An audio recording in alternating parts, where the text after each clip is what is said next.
Varun Parthiban sir இல்லையா? இருக்கிறேன் madam. இருக்கீங்களா? இருக்கு மேடம். சரி, அவங்க ஸ்டார்ட் பண்ணிடலாம் மேடம். ஸ்பீக்கர் வந்துட்டாங்களா?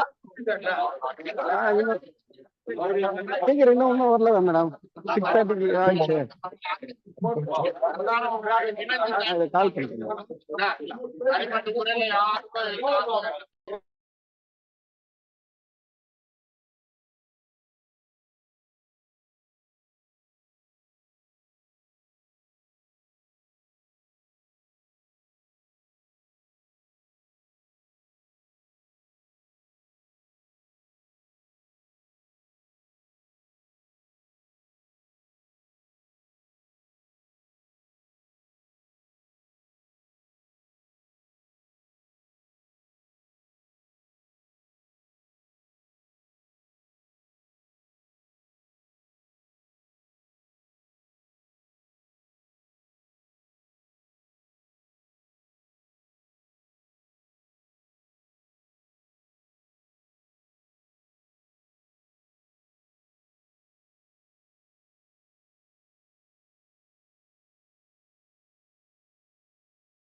மேடம் ஸ்பீக்கர் வந்துட்டார் உள்ள.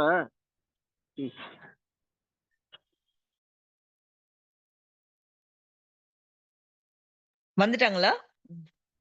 வந்துட்டாங்க மேடம். சரி சார், அப்புறம் உங்க சன்னா இருக்காங்களா? வெங்கடேஷ். நிகழ்ச்சி தொடங்கிடலாம் அவரு. ஆமா மேடம், ரொம்ப தொடங்கலாம் மேடம். தலைமை உரைக்கு அவர் இருக்காங்களா? இருக்காரு, அவர் பேசியிருக்காரு. கொஞ்சம் போன் கொடுத்து தொடங்கி வச்சிட சொல்லுங்களேன். சரிங்க மேடம், இதை பேச சொல்றேன். வருண் நீங்க Facebook வந்து அண்ணா வந்ததுக்கு அப்புறம் தொடங்கிட்டீங்களா? ஓகே ஓகே சரி. ஓகே, நல்லதுதான் மேடம். தொடங்கலாமா எப்படி மேடம்? அவங்க தலைமை உரை பேசிட்டாங்கன்னா தொடங்கிடலாம் இல்லைங்களா? ஆமா ஆமா. இப்ப சாருக்கு வந்து இன்னைக்கு உரையாளர் வெங்கடேசன் சாருக்கு கேமரால நல்லா ஒர்க் பண்ணுதா? கேமரால வரலையா அவருடும்? சார் வெங்கடேசன் சார் வந்துட்டாரு. கேமரா ஒர்க் ஆகுது, வந்துட்டாரு. ஓகே ஓகே, பார்க்க முடியுது. Okay good. ஆமா, நல்லதுங்க. அவர்கிட்ட போன் கொடுத்து தலைமை உரை ஆரம்பிச்சிட சொல்லுங்க சார். ஆரம்பிச்சிடலாம். சரி மேடம், அவர் பேசிட்டு இருக்காரு கும்பல்ல.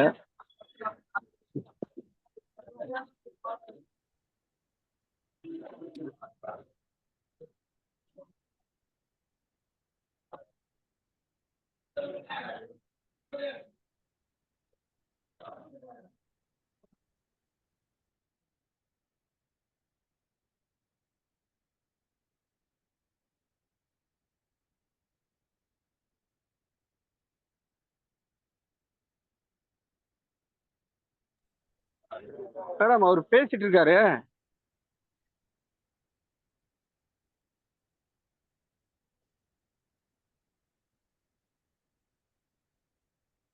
Hello hello. சொல்லுங்க. மேடம் மேடம் லைன்ல இருக்கீங்களா?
Hello hello.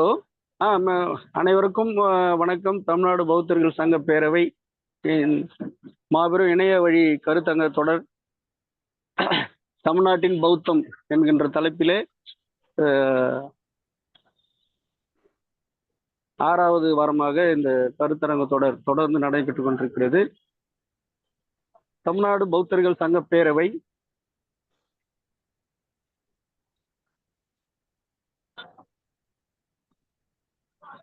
எட்நூறு ஆண்டுகள் கழித்து தமிழ்நாட்டின் பௌத்தத்தை மீட்டெடுக்கும் மாபெரும் முயற்சியில் நாம் ஒருங்கிணைந்து செயல்பட்டு வருகின்றோம். பல்வேறு நெருக்கடிகளுக்கு இடையில் இப்பணியில் அயராது உழைக்கும் நமது தோழர்கள் வரலாற்று தெளிவு பெற வேண்டிய தேவை எழுந்துள்ளது. தமிழ்நாட்டில் அனைத்து தரப்பு மக்களிடமும் பௌத்தத்தின் தேடல் குறித்தும் தமிழ்நாட்டில் அதன் தொன்மை குறித்தும் விளக்க வேண்டிய பொறுப்பில் தமிழ்நாடு பௌத்தர்கள் சங்க பேரவையில் சார்பிலே நாம் அனைவரும் இருக்கின்றோம். பண்டிதர் அயோத்திதாசர், பேராசிரியர் லட்சுமி நரசு, டாக்டர் பாபா சாஹேப் அம்பேத்கர் உள்ளிட்ட மேதைகள் நமக்கு பௌத்தத்தை அறிமுகப்படுத்தினாலும் தமிழ்நாட்டின் அதன் வரலாற்று தடங்களை முழுமையாக அறியாத நிலையில் தான் நாம் இருக்கின்றோம். இதன் காரணமாக பொது சமூகத்தோடு தமிழ்நாட்டு பௌத்தர்கள் தொடர்பில்லாமலும் விவாதங்களின் போது போதிய வரலாற்று தரவுகளை முன்வைக்க முடியாமல் தடுமாறுவதை நாம் பார்க்கின்றோம். எனவே இந்த அவல நிலையிலிருந்து விடுபட வேண்டியது பௌத்தர்களாக தன்னை கைது கொள்ளும் ஒவ்வொருவரின் கடமை என்பதை நமது பேரவை உணர்ந்திருக்கிறது. இந்த குறைபாட்டை சரி செய்யும் விதமாகத்தான் கடந்த 1 மாதங்களுக்கு மேலாக தமிழ்நாட்டு வரலாற்று ஆய்வாளர்கள், தொல்லியல் அறிஞர்கள், மானுடவியல் ஆய்வாளர்கள், நாட்டுப்புறவியல் ஆய்வாளர்கள் மற்றும் தமிழ் அறிஞர்களிடம் மேற்கொண்ட தொடர் ஆலோசனைகளின் விளைவாக தமிழ்நாட்டு பௌத்தம் குறித்து விரிவான கலந்துரையாடலை கட்டமைக்க வேண்டிய தேவை என்பதை நமது தமிழ்நாடு பௌத்தர்கள் சேவை சங்க பேரவையினுடைய தலைமை ஒருங்கிணைப்பாளர் உணர்ந்தார். அதற்கு அனைத்து அறிஞர்களும் தங்களால் என்ற ஆய்வு உதவிகளை செய்வதற்கு முன் வந்துள்ளனர் என்பதை மகிழ்ச்சியோடு தெரிவித்துக் கொள்கின்றோம். தமிழ்நாட்டு வரலாற்றில் முன் எப்போதும் இல்லாத வகையில் இது ஒரு முன்னுதாரணமான வரலாற்று நிகழ்வாகும். அறிஞர்களின் ஆர்வம் மற்றும் பங்களிப்பு, தமிழ்நாட்டு பௌத்தர்களின் கற்றுக்கொள்ளும் ஊக்கம் ஆகியன இந்த கருத்தரங்கை ஒருங்கிணைக்க நமக்கு உதவுகின்றன.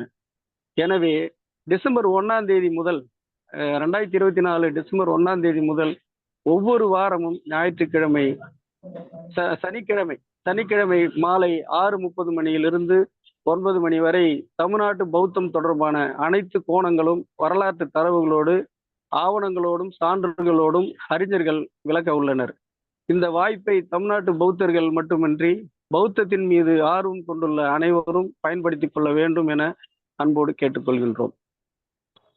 இந்த தமிழ்நாடு பௌத்தர்கள் சங்க பேரவையினுடைய தலைமை ஒருங்கிணைப்பாளர் அண்ணன் கௌதம சன்னா அவர்களுடைய தலைமையிலே இந்த தொடர் கருத்தரங்கம் தலைமையிலே நடைபெற்றுக் கொண்டிருக்கிறது. தற்போது இன்னும் ஒரு அரை மணி நேரத்திலே கௌதம சன்னா அண்ணன் அவர்கள் இங்கே வந்து தலைமை உரையை நிகழ்த்திருக்கின்றார்கள். இந்நிலையில் இன்று தமிழ்நாட்டின் பௌத்தம் என்கின்ற தலைப்பில்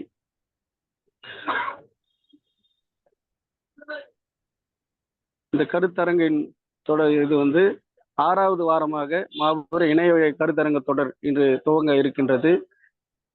இன்றைய தலைப்பு மகதை நாட்டில் பௌத்தம் என்கின்ற தலைப்பிலே சேலம் வரலாற்று ஆய்வு மைய தலைவர் ஆரகலூர் பொன் வெங்கடேசன் ஐயா அவர்கள் நம்மிடையே கருத்தை பகிர்ந்து கொள்ள இருக்கின்றார்கள். வாழ்த்துரை வழங்க நாகப்பட்டினம் தொல்லியல் ஆய்வாளர் திரு முனைவர் ரா சேகர் அவர்கள் இங்கே வாழ்த்துரை வழங்க இங்கே வந்திருக்கின்றார்கள். மற்றும் முன்னிலை வகிக்க தமிழ்நாடு பௌத்தர்கள் சங்க பேரவையினுடைய சிறுபான்மை உறுப்பினரவை பொருளாளர் திரு மகா தினகரன் அவர்கள் இங்கே வருகை தந்திருக்கிறார்கள். தற்போது சேலம் வரலாற்று ஆய்வு மைய தலைவர் திரு ஆரகலூர் பொன் வெங்கடேசன் ஐயா அவர்கள் இப்போது நம்மிடையே மகதை நாட்டில் பௌத்தம் என்கின்ற தலைப்பிலே உரையாற்றுமாறு அன்போடு அழைக்கின்றோம். அனைவருக்கும் வணக்கம். இந்த ஜூம் மீட்டிங்ல பேசுறதுக்கு எனக்கு வாய்ப்பு கொடுத்தமைக்கு மிக்க நன்றி. தமிழ்நாட்டை பொறுத்தவரை பௌத்தத்தை பற்றி ஒரு விழிப்புணர்வு சமீப காலங்களில் அதிகரிச்சுட்டு வந்துட்டு இருக்கு. கிட்டத்தட்ட ஒரு 5 ஆண்டுகளாக பௌத்தத்தை பற்றி நிறைய பேர் பேசுகிறாங்க. வாட்ஸ்அப், ஃபேஸ்புக், ட்விட்டர் இந்த மாதிரி இடங்களில் நிறைய வரலாற்று ஆர்வலர்கள் நிறையா இது தொடர்பான விஷயங்களை பகிர்ந்துட்டு வராங்க. அது ரொம்ப மகிழ்ச்சி அளிக்கக்கூடியதாக இருக்குது.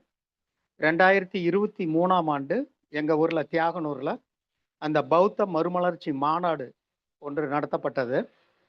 அந்த மாநாட்டில் நிறைய புத்த பிக்குகள் கலந்துட்டாங்க. அப்போ பௌத்தத்தை பற்றி பேசுகிற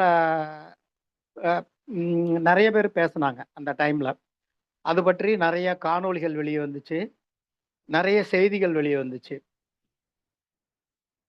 இப்போ நம்ம பௌத்தத்தை ஏன் வளர்த்தெடுக்கணும் அப்படிங்கிறது ஒரு முக்கியமான கேள்வி. பௌத்தம் ஏன் மிக சிறந்த ஒரு நிலையில கிமு 2ஆம் நூற்றாண்டுல இருந்து தொடர்ந்து புகழ்பெற்று வந்தது. 7, 8ஆம் நூற்றாண்டு வரை புகழ்பெற்று இருந்தது. அதுக்கப்புறம் அது ஏன் வீழ்ச்சி அடைஞ்சது அப்படிங்கிற விஷயங்கள், அந்த காரணங்களை எல்லாம் நாம் ஆராயணும். அப்படி ஆராயும் போது தான் ஏன் அந்த மதம் வீழ்ச்சி அடைந்தது, மற்ற மதங்கள் எப்படி பௌத்தத்தையும் சமணத்தையும் உள்ள கரைச்சி இழுத்துக்கிட்டு போச்சு அப்படிங்கிறதையும் நம்ம யோசிக்கணும். விரிவாக அதை பற்றி பேசுவோம். இப்போ இன்னைக்கு எனக்கு கொடுக்கப்பட்ட தலைப்பு மகதை மண்டலத்தில் பௌத்தம். இப்போ கிட்டத்தட்ட நிறைய பேருக்கு மகதை மண்டலம் அப்படிங்கிறது இப்போதான் முதன்முறையாக கேள்விப்படுவாங்க. தொடர்ந்து என்னுடைய பதிவுகளை பார்க்கறவங்களுக்கு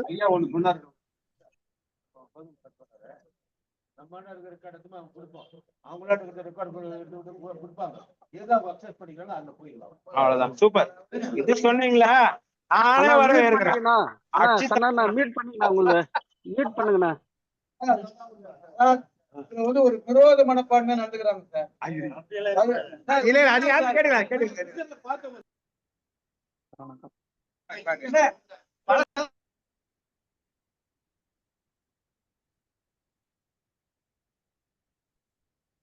சார் பேசலாமா? பேசுங்க சார். அது மீட் பண்ணது சரிங்க சார். இன்று எனக்கு கொடுக்கப்பட்டுள்ள தலைப்பு மகதை மண்டலத்தில் பௌத்தம்.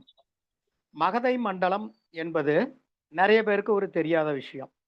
நம்ம பழைய வரலாறை பார்க்கும்போது வடநாட்டில் மகதம் என்ற ஒரு நாடு இருந்துச்சு. அதை பற்றி பெரும்பாலான பேருக்கு தெரியும். நிறைய பேர் மகதை மண்டலம்னு சொல்லும்போது அதை மகத மண்டலம்னு சொல்றாங்க. இந்த மகதை மண்டலம் என்பது நம்ம தமிழ்நாட்டில் ஒரு குறுநில மன்னர்கள் ஆண்ட பகுதி. தமிழகத்தை சேர, சோழ, பாண்டியர்கள் ஆட்சி பண்ணாங்க. அந்த மாதிரி சோழர்களுக்கு கீழே வானகோவரையர்கள் என்ற அரசர்கள் இந்த மகதை மண்டலத்தை ஆட்சி பண்ணாங்க. சரி, மகதை மண்டலம் அப்படிங்கிறது எந்த பகுதி, எந்தெந்த பகுதிகள் எல்லாம் சேர்ந்தது மகதை மண்டலம் அப்படின்னு நம்ம பார்த்தா, சேலம் மாவட்டத்தினுடைய கிழக்கு பகுதிகள், பெரம்பலூர் மாவட்டம் முழுக்க, கள்ளக்குறிச்சி மாவட்டம் முழுக்க, திருவண்ணாமலை மாவட்டத்தினுடைய தெற்கு பகுதிகள், கடலூர் மாவட்டத்தினுடைய மேற்கு பகுதிகள், இது எல்லாமே சேர்ந்தது தான் மகதை நாடு. இந்த மகதை நாட்டினுடைய தலைநகரா ஆரகலூர் இருந்துச்சு. சோழர்கள் ஆட்சி செய்யும் போது மேற்கு புறத்திலிருந்து எதிரிகள் தங்களை தாக்கும் போது ஒரு பாதுகாப்பாக சிற்றரசர்கள் வேண்டும் அப்படிங்கிறதுக்காக கங்கை கொண்ட சோழபுரத்தை சுத்தி நிறைய சிற்றரசுகள் இருக்கிற மாதிரி பார்த்துக்கிட்டாங்க. அந்த மாதிரி கங்கை கொண்ட சோழபுரத்தினுடைய மேற்கு பகுதியில சோழ நாட்டுக்கு பாதுகாப்பாக இருந்த பகுதி தான் மகதை நாடு. இது வந்து கிட்டத்தட்ட 12ஆம் நூற்றாண்டு 1170 இருந்து 1250 வரைக்கும் கிபி இந்த காலகட்டங்கள்ல வந்து மகதை நாடு மிகவும் புகழ்பெற்ற ஒரு அமைப்பாக இருந்துச்சு. இதனுடைய மன்னனான பொன்பரப்பின வானகோவரையன் என்ற அரசர் தான் புகழ்பெற்ற அரசர். திருவண்ணாமலையில பார்த்தா இவருடைய கல்வெட்டுகள் வந்து நிறைய இருக்கு. அதை போல நிறைய மலைகள்ல பாடல் கல்வெட்டுகள்லாம் நிறைய பதிப்பிச்சிருக்காரு. இவர் வந்து சைவம், வைணவம், பௌத்தம், சமணம் இப்படி எல்லா மதங்களின் மீதுமே வந்து அன்புள்ளவராக இருந்திருக்கார். புத்தருக்காக பல கோயில்கள் கட்டியிருக்கார். அதே போல சமணத்துக்காகவும் கோயில்கள் கட்டியிருக்கார். அதனால விருப்பு வெறுப்பு இன்றி அவர் செயல்பட்டிருக்கார். அந்த மகதை நாட்டுல பொன்பரப்பின வானகோவரையன் எந்தெந்த ஊர்கள்ல புத்தர் சிலைகளை அமைத்தார் அப்படிங்கிறத நம்ம முதல்ல பார்க்கோம். அதுக்கு முன்னாடி ஒரு முக்கியமான விஷயத்த நம்ம யோசிக்கணும். மதம் என்பது மனிதனுக்கு எதற்காக தேவைப்படுகிறது அப்படின்னு பார்த்தா, மனிதன் ஆதி காலத்துல காட்டு மிராண்டியா காடுகள்ல தான் வசிச்சுக்கிட்டு இருந்தான். அப்ப அவனுக்கு என்ன தேவைன்னா உணவு, தண்ணீர், இருப்பிடம், அதுக்கப்புறம் இனப்பெருக்கம், அடுத்த சந்ததியை உருவாக்குவதற்காக. இது மட்டும்தான் அவனுக்கு தேவைப்பட்டுச்சு. அவனுக்கு மதம், ஜாதி என்ற அமைப்புகள் வந்து எப்பயுமே தேவைப்பட்டதில்லை. அவன் எதை கண்டு பயந்தான்னா இயற்கை. அவனுக்கு வந்து எது தேவை? தண்ணீர் தேவை, வெப்பம் தேவை.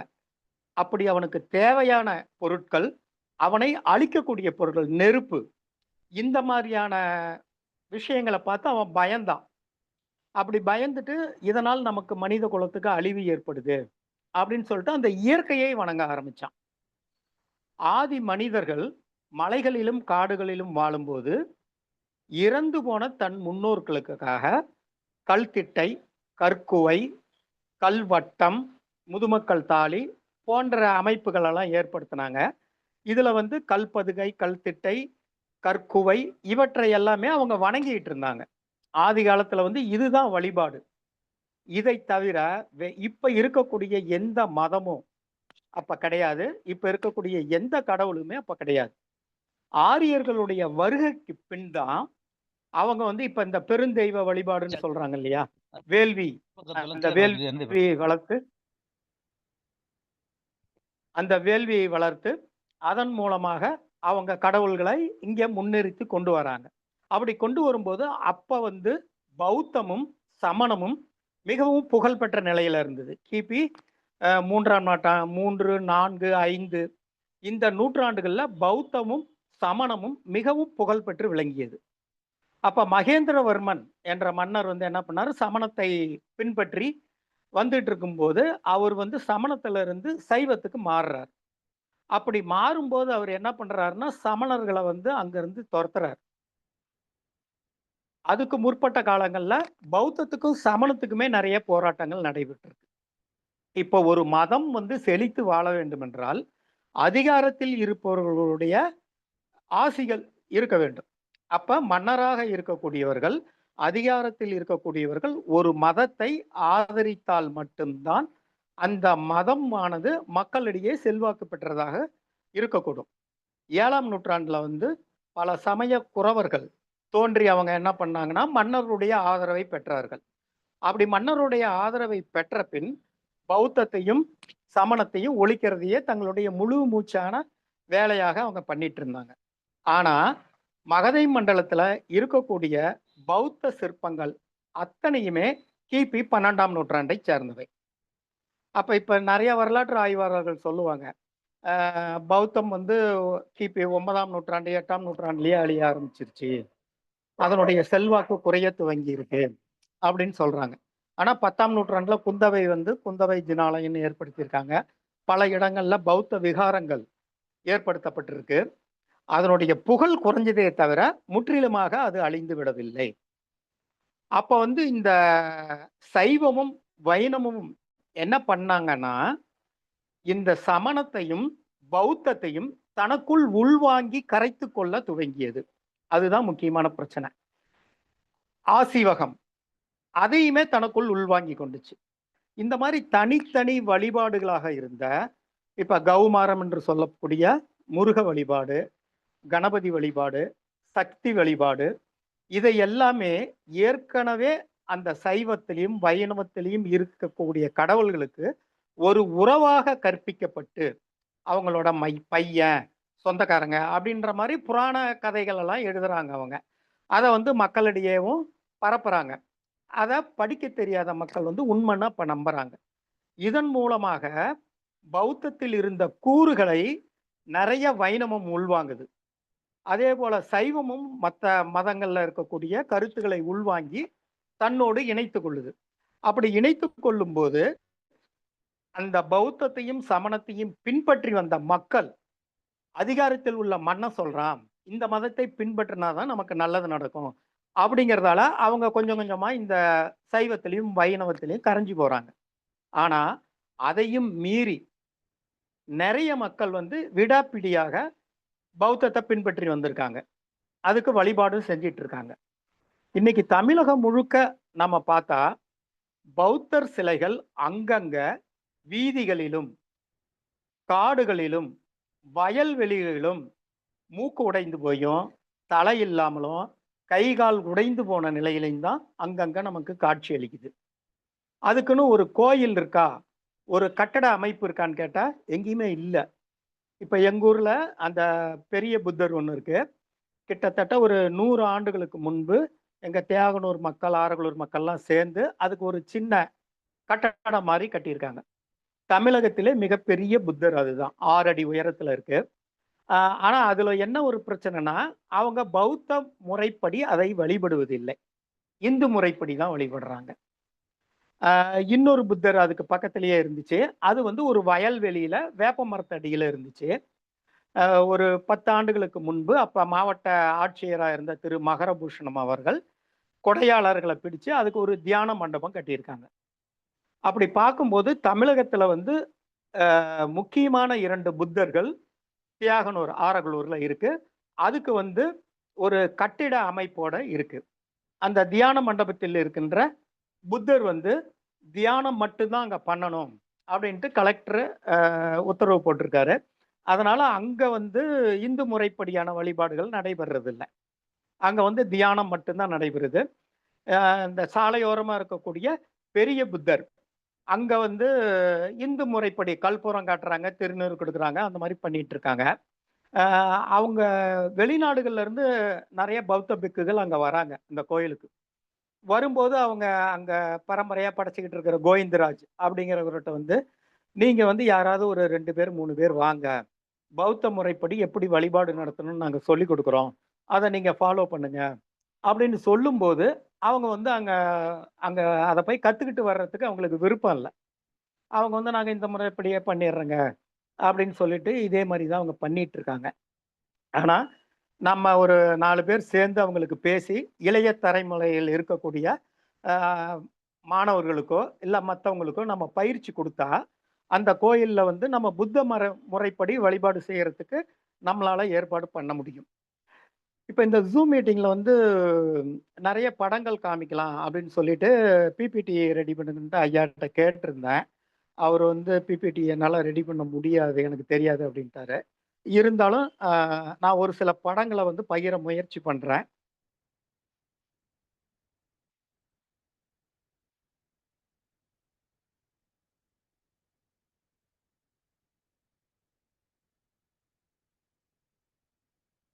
இப்போ நீங்க வந்து இந்த படம் உங்களுக்கு தெரியுதுன்னு நினைக்கிறேன். தெரியுதுங்களா?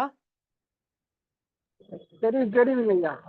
Okay sir. இது வந்து சேலம் மாவட்டம் தலைவாசல் வட்டத்துல தியாகனூர்ல இருக்கக்கூடிய ஒரு புத்தர் சிற்பமாகும்.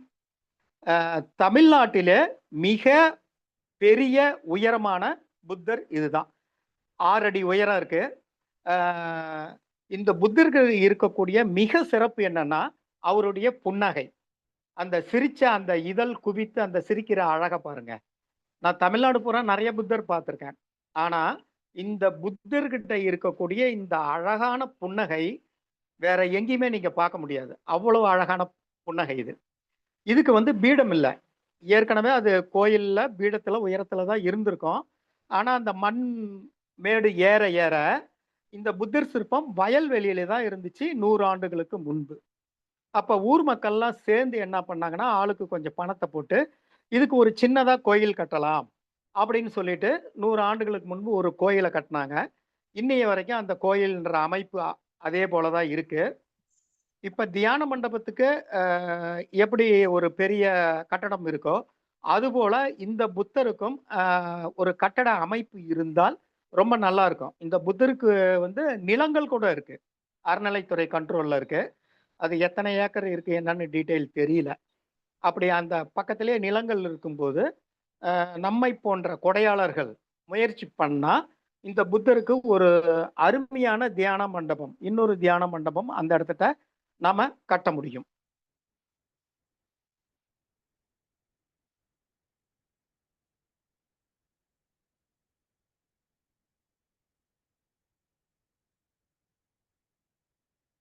அடுத்து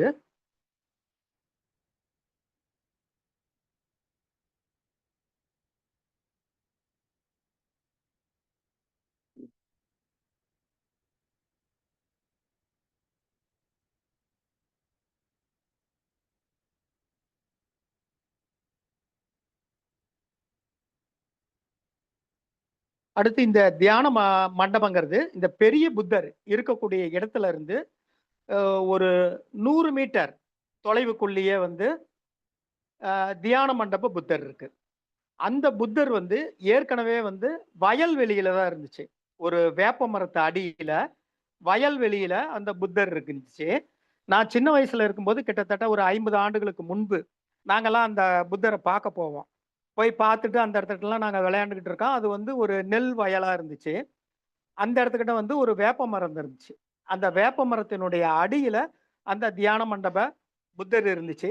நிறைய காலம் வந்து அந்த புத்தர் அதே இடத்துல தான் இருந்துகிட்டு இருந்துச்சு.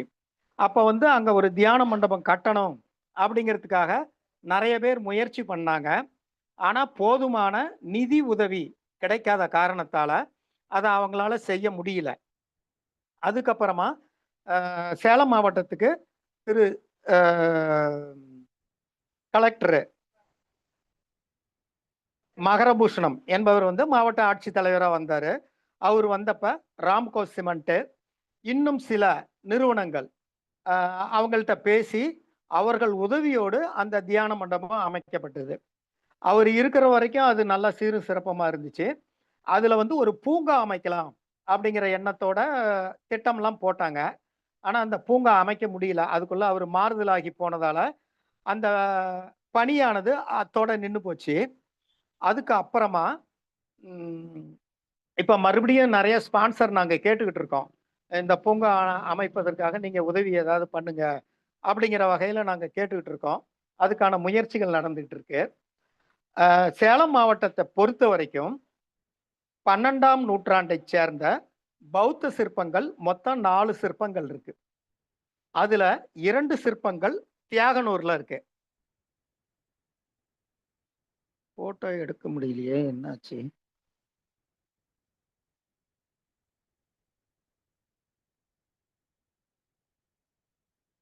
சரி, ஓகே. 3வது சிற்பமானது வீரகனூர். அந்த வீரகனூர்ங்கிற ஊர்ல வந்து நம்ம தியாகனூர்ல இருந்து கிட்டத்தட்ட ஒரு 15 கிலோமீட்டர் 5 கிலோமீட்டர் தூரத்துல வீரகனூர்ங்கிற இடத்துல அம்பேத்கர் தெருவுல வீதியிலே இருக்கு அந்த புத்தர் சிற்பமானது. அதுக்கு பக்கத்துல வந்து ஒரு தமிழ் ஆசிரியர் அந்த புத்தர் சிற்பம் இருக்கக்கூடிய இடத்துக்கு முன்னாடி ஒரு தமிழ் ஆசிரியர் இருக்காரு. அவர் வந்து அப்பப்ப அதை வந்து பராமரிப்பு பண்ணிட்டு வராரு. அவர் என்ன பண்றாருன்னா, பௌர்ணமி நாளன்று ஒவ்வொரு பௌர்ணமிக்கும் என்ன பண்றாருன்னா, சைவ முறைப்படி அதுக்கு வந்து நல்லா திருநூறு பூசி அந்த போட்டோ காமிக்கலான்னு பார்த்தா போட்டோ எடுக்க முடியல. திருநூறு பூசி அதை வந்து ஒரு சைவ முறைப்படி அவர் அதை வழிபட்டுக்கிட்டு இருக்காரு. ஒரு முறை அவர்கிட்ட கேட்டேன், ஏங்க பௌத்தர் வந்து பௌத்த மதம்னே தனியா ஒண்ணு இருந்துச்சு. அவருடைய வழிபாடு முறைகள், அவருடைய சிந்தனை கொள்கைகள்லாம் வேற. நீங்க வந்து சைவ முறைப்படி பண்றீங்களே அப்படின்னு கேட்கும்போது அவர் வந்து ஒரு வார்த்தை என்ன சொன்னார்னா, புத்தருங்கிறவர் வேற யாரும் கிடையாது, சிவனோட ஒரு அவதாரம் அப்படின்னு சொல்றாரு. அதே மாதிரி பெருமாளுடைய அவதாரம்னு சொல்ற கதையுமே நடக்குது, எங்க ஊர்லயே நடக்குது. ஆரகலூர்ல வந்து 12ஆம் நூற்றாண்டை சேர்ந்த ஒரு கரிய பெருமாள் கோயில் அப்படின்னு ஒரு கோயில் இருக்கு. அந்த கோயில் வந்து 10 வருஷம் முன்னாடி புனரமைப்பு பண்ணும்போது பலராமன் இருக்க வேண்டிய இடத்துல பலராமனை எடுத்துட்டு அதுக்கு பதிலாக புத்தரை வச்சிருக்காங்க. அவங்க புத்தருடைய சிலையை அந்த இடத்துல நிறுவியிருக்காங்க. நிறுவிட்டு பெருமாளுடைய அவதாரம் தான் புத்தர், புத்தர் வேற யாரும் கிடையாது பெருமாள் அப்படின்னு அவங்க சொல்றாங்க. அவங்கள கேட்கும்போது ஏங்க வரலாறை இப்படி மாத்துறீங்க, பௌத்த மதங்கிறது தனி, வைணவத்துக்கும் பௌத்தத்துக்கும் சம்பந்தமே இல்லை அப்படின்னு சொல்லும்போது அவங்க என்ன பண்றாங்க, அப்படியெல்லாம் கிடையாது, உனக்கு ஒன்றும் தெரியாது, நீ கம்முனுரு அப்படின்னு சொல்லிட்டு அவங்க இப்போ வைணவத்துல புத்தரை சேர்த்துட்டாங்க. அதை போல வீரகனூர்ல வந்து சைவத்துல வந்து புத்தரை சேர்த்துட்டாங்க. அந்த மாதிரி இப்ப 12ஆம் நூற்றாண்டை சேர்ந்த புத்தர் சிற்பங்கள் 4 இருக்கு. தியாகனூர்ல 2, வீரகனூர்ல 1. அதுக்கு அடுத்தது நாம பார்க்க போனா இல்ல 3 தான். 12ஆம் நூற்றாண்டை சேர்ந்த புத்தர் சிற்பங்கள் 3 தான். அதுக்கு அடுத்தது நம்ம ஆத்தூர், ஆரகலூர்ல இருந்து ஒரு 27 கிலோமீட்டர் தூரத்துல இருக்கிறது ஆத்தூர் அப்படிங்கிற ஊரு. அந்த ஆத்தூர்ல வந்து சமீப காலங்களில், அதாவது ஒரு 100 வருடங்களுக்குள் செய்யப்பட்ட 3 புத்தர் சிற்பங்கள் இருக்கு. அந்த 3 புத்தர் சிற்பங்களுமே சிமெண்டால் செய்யப்பட்ட புத்தர் சிற்பங்கள் தான், கருங்கல்லால் செய்யப்பட்டது அல்ல. வட்டாட்சியர் அலுவலகம், ஆத்தூர்ல இருக்கக்கூடிய வட்டாட்சியர் அலுவலகத்துக்கு உள்ள ஒரு புத்தர் சிற்பம் இருக்கு. அதை வந்து அப்ப இருந்த, அது வந்து கிபி 2000, இன்னைக்கு 25 வருஷங்களுக்கு முன்னாடி, கிபி 2000த்துல மாவட்ட ஆட்சி தலைவரும் அப்ப அங்க இருந்த வட்டாட்சியர் தாசில்தார் அவங்க 2 பேரும் சேர்ந்து அந்த சிலையை அங்க நிறுவியிருக்காங்க. இன்னைய வரைக்கும் அந்த சிலையானது குறிப்பிட்ட நாள்கள்ல வழிபாட்டுக்கு உரியதாக அமைஞ்சிருக்கு. அதுக்கப்புறமா ஆத்தூர்ல இருந்து நம்ம பைபாஸுக்கு போற வழி உப்பு ஓடை அப்படிங்கிற ஒரு பகுதி இருக்கு. அந்த உப்பு ஓடை அப்படிங்கிற பகுதியில சிமெண்டால் செய்யப்பட்ட ஒரு புத்தர் சிற்பம் இருக்கு. அதனுடைய காலம் வந்து கிட்டத்தட்ட ஒரு 70 ஆண்டுகள், 70 ஆண்டுகள் சொல்லலாம். அந்த சிற்பத்துக்கு பக்கத்திலேயே வந்து ஒருத்தர் ராயர் அப்படின்னு சொல்லிட்டு ஒருத்தர் குடியிருக்காரு. இப்ப அவர் இறந்துட்டாரு. அவருடைய பையன், அவங்க பேரங்கெல்லாம் அங்கதான் குடியிருக்காங்க. அவர் வந்து என்ன பண்ணாருன்னா வடநாட்டுக்கு வந்து யாத்திரை போயிருக்காரு. அந்த வடநாட்டுக்கு யாத்திரை போகும்போது நிறைய இடங்கள்ல புத்தர் சிலைகள் நல்லா உயரமா பிரம்மாண்டமா இருக்கிறத பார்த்திருக்காரு. இத்தனைக்கும் அவர் இந்து மதத்தை பின்பற்றக்கூடியவர் தான். ஆனாலுமே இந்த புத்தர் சிற்பங்களை பார்த்து அதனால் கவரப்பட்டு தன்னுடைய வீட்டுக்கு அருகில ஒரு புத்தர் சிற்பத்தை அமைச்சிருக்காரு. அதுக்கப்புறம் நம்ம பார்த்தோமா, ஆத்தூர்ல இருந்து பக்கத்துல சொக்கநாதபுரம் அப்படின்னு சொல்லிட்டு ஒரு ஊர் இருக்கு. அந்த சொக்கநாதபுரம் அப்படிங்கிற ஊர்ல ஊராட்சி மன்றத்துக்கு முன்னாடி சிமெண்டால் அமைக்கப்பட்ட ஒரு புத்தர் சிற்பம் இருக்காரு. அதனுடைய காலமும் கிட்டத்தட்ட 100 ஆண்டுகள். 100. இப்ப இதுல இருந்து நாம தெரிஞ்சுக்கக்கூடிய விஷயம் என்னன்னா, 12ஆம் நூற்றாண்டுல வந்து மன்னர்கள் நிறைய பௌத்த கோயில்களை அமைச்சாங்க. அதுக்கு பின்னாடி அவை போதுமான பராமரிப்பு இன்றி கொஞ்சம் கொஞ்சமா சிதைஞ்சு போச்சு. போர்கள் நடக்கும்போது இந்த சிலையினுடைய மூக்கு, கைகள் இதையெல்லாமே சிதைச்சிடுறாங்க. இப்ப கிட்டத்தட்ட தமிழகத்தில் இருக்கக்கூடிய 95% புத்த, சமண, இந்து சிற்பங்களை கூட வச்சுக்கலாம் நம்ம. அதை பார்க்கும்போது அதனுடைய மூக்கு கட்டாயம் சிதைக்கப்பட்டிருக்கும். ஏன்னா மூலியான சிலையை வந்து வணங்கக்கூடாது, வழிபாடு பண்ணக்கூடாது அப்படிங்கிற ஒரு கொள்கை வச்சிருக்காங்க.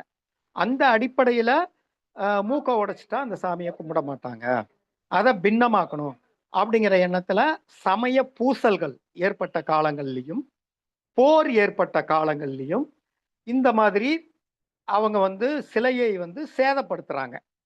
அப்படி சேதப்படுத்திய காரணத்தால அந்த சிலையானது வழிபாடு கொஞ்சம் கொஞ்சமா இழந்துட்டு வருது.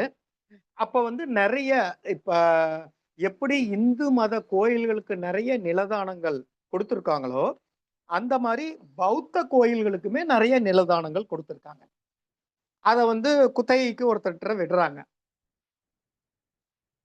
அவர் வந்து கொஞ்ச காலம் அந்த குத்தகை தொகையை கொடுத்துட்டு இருக்காரு.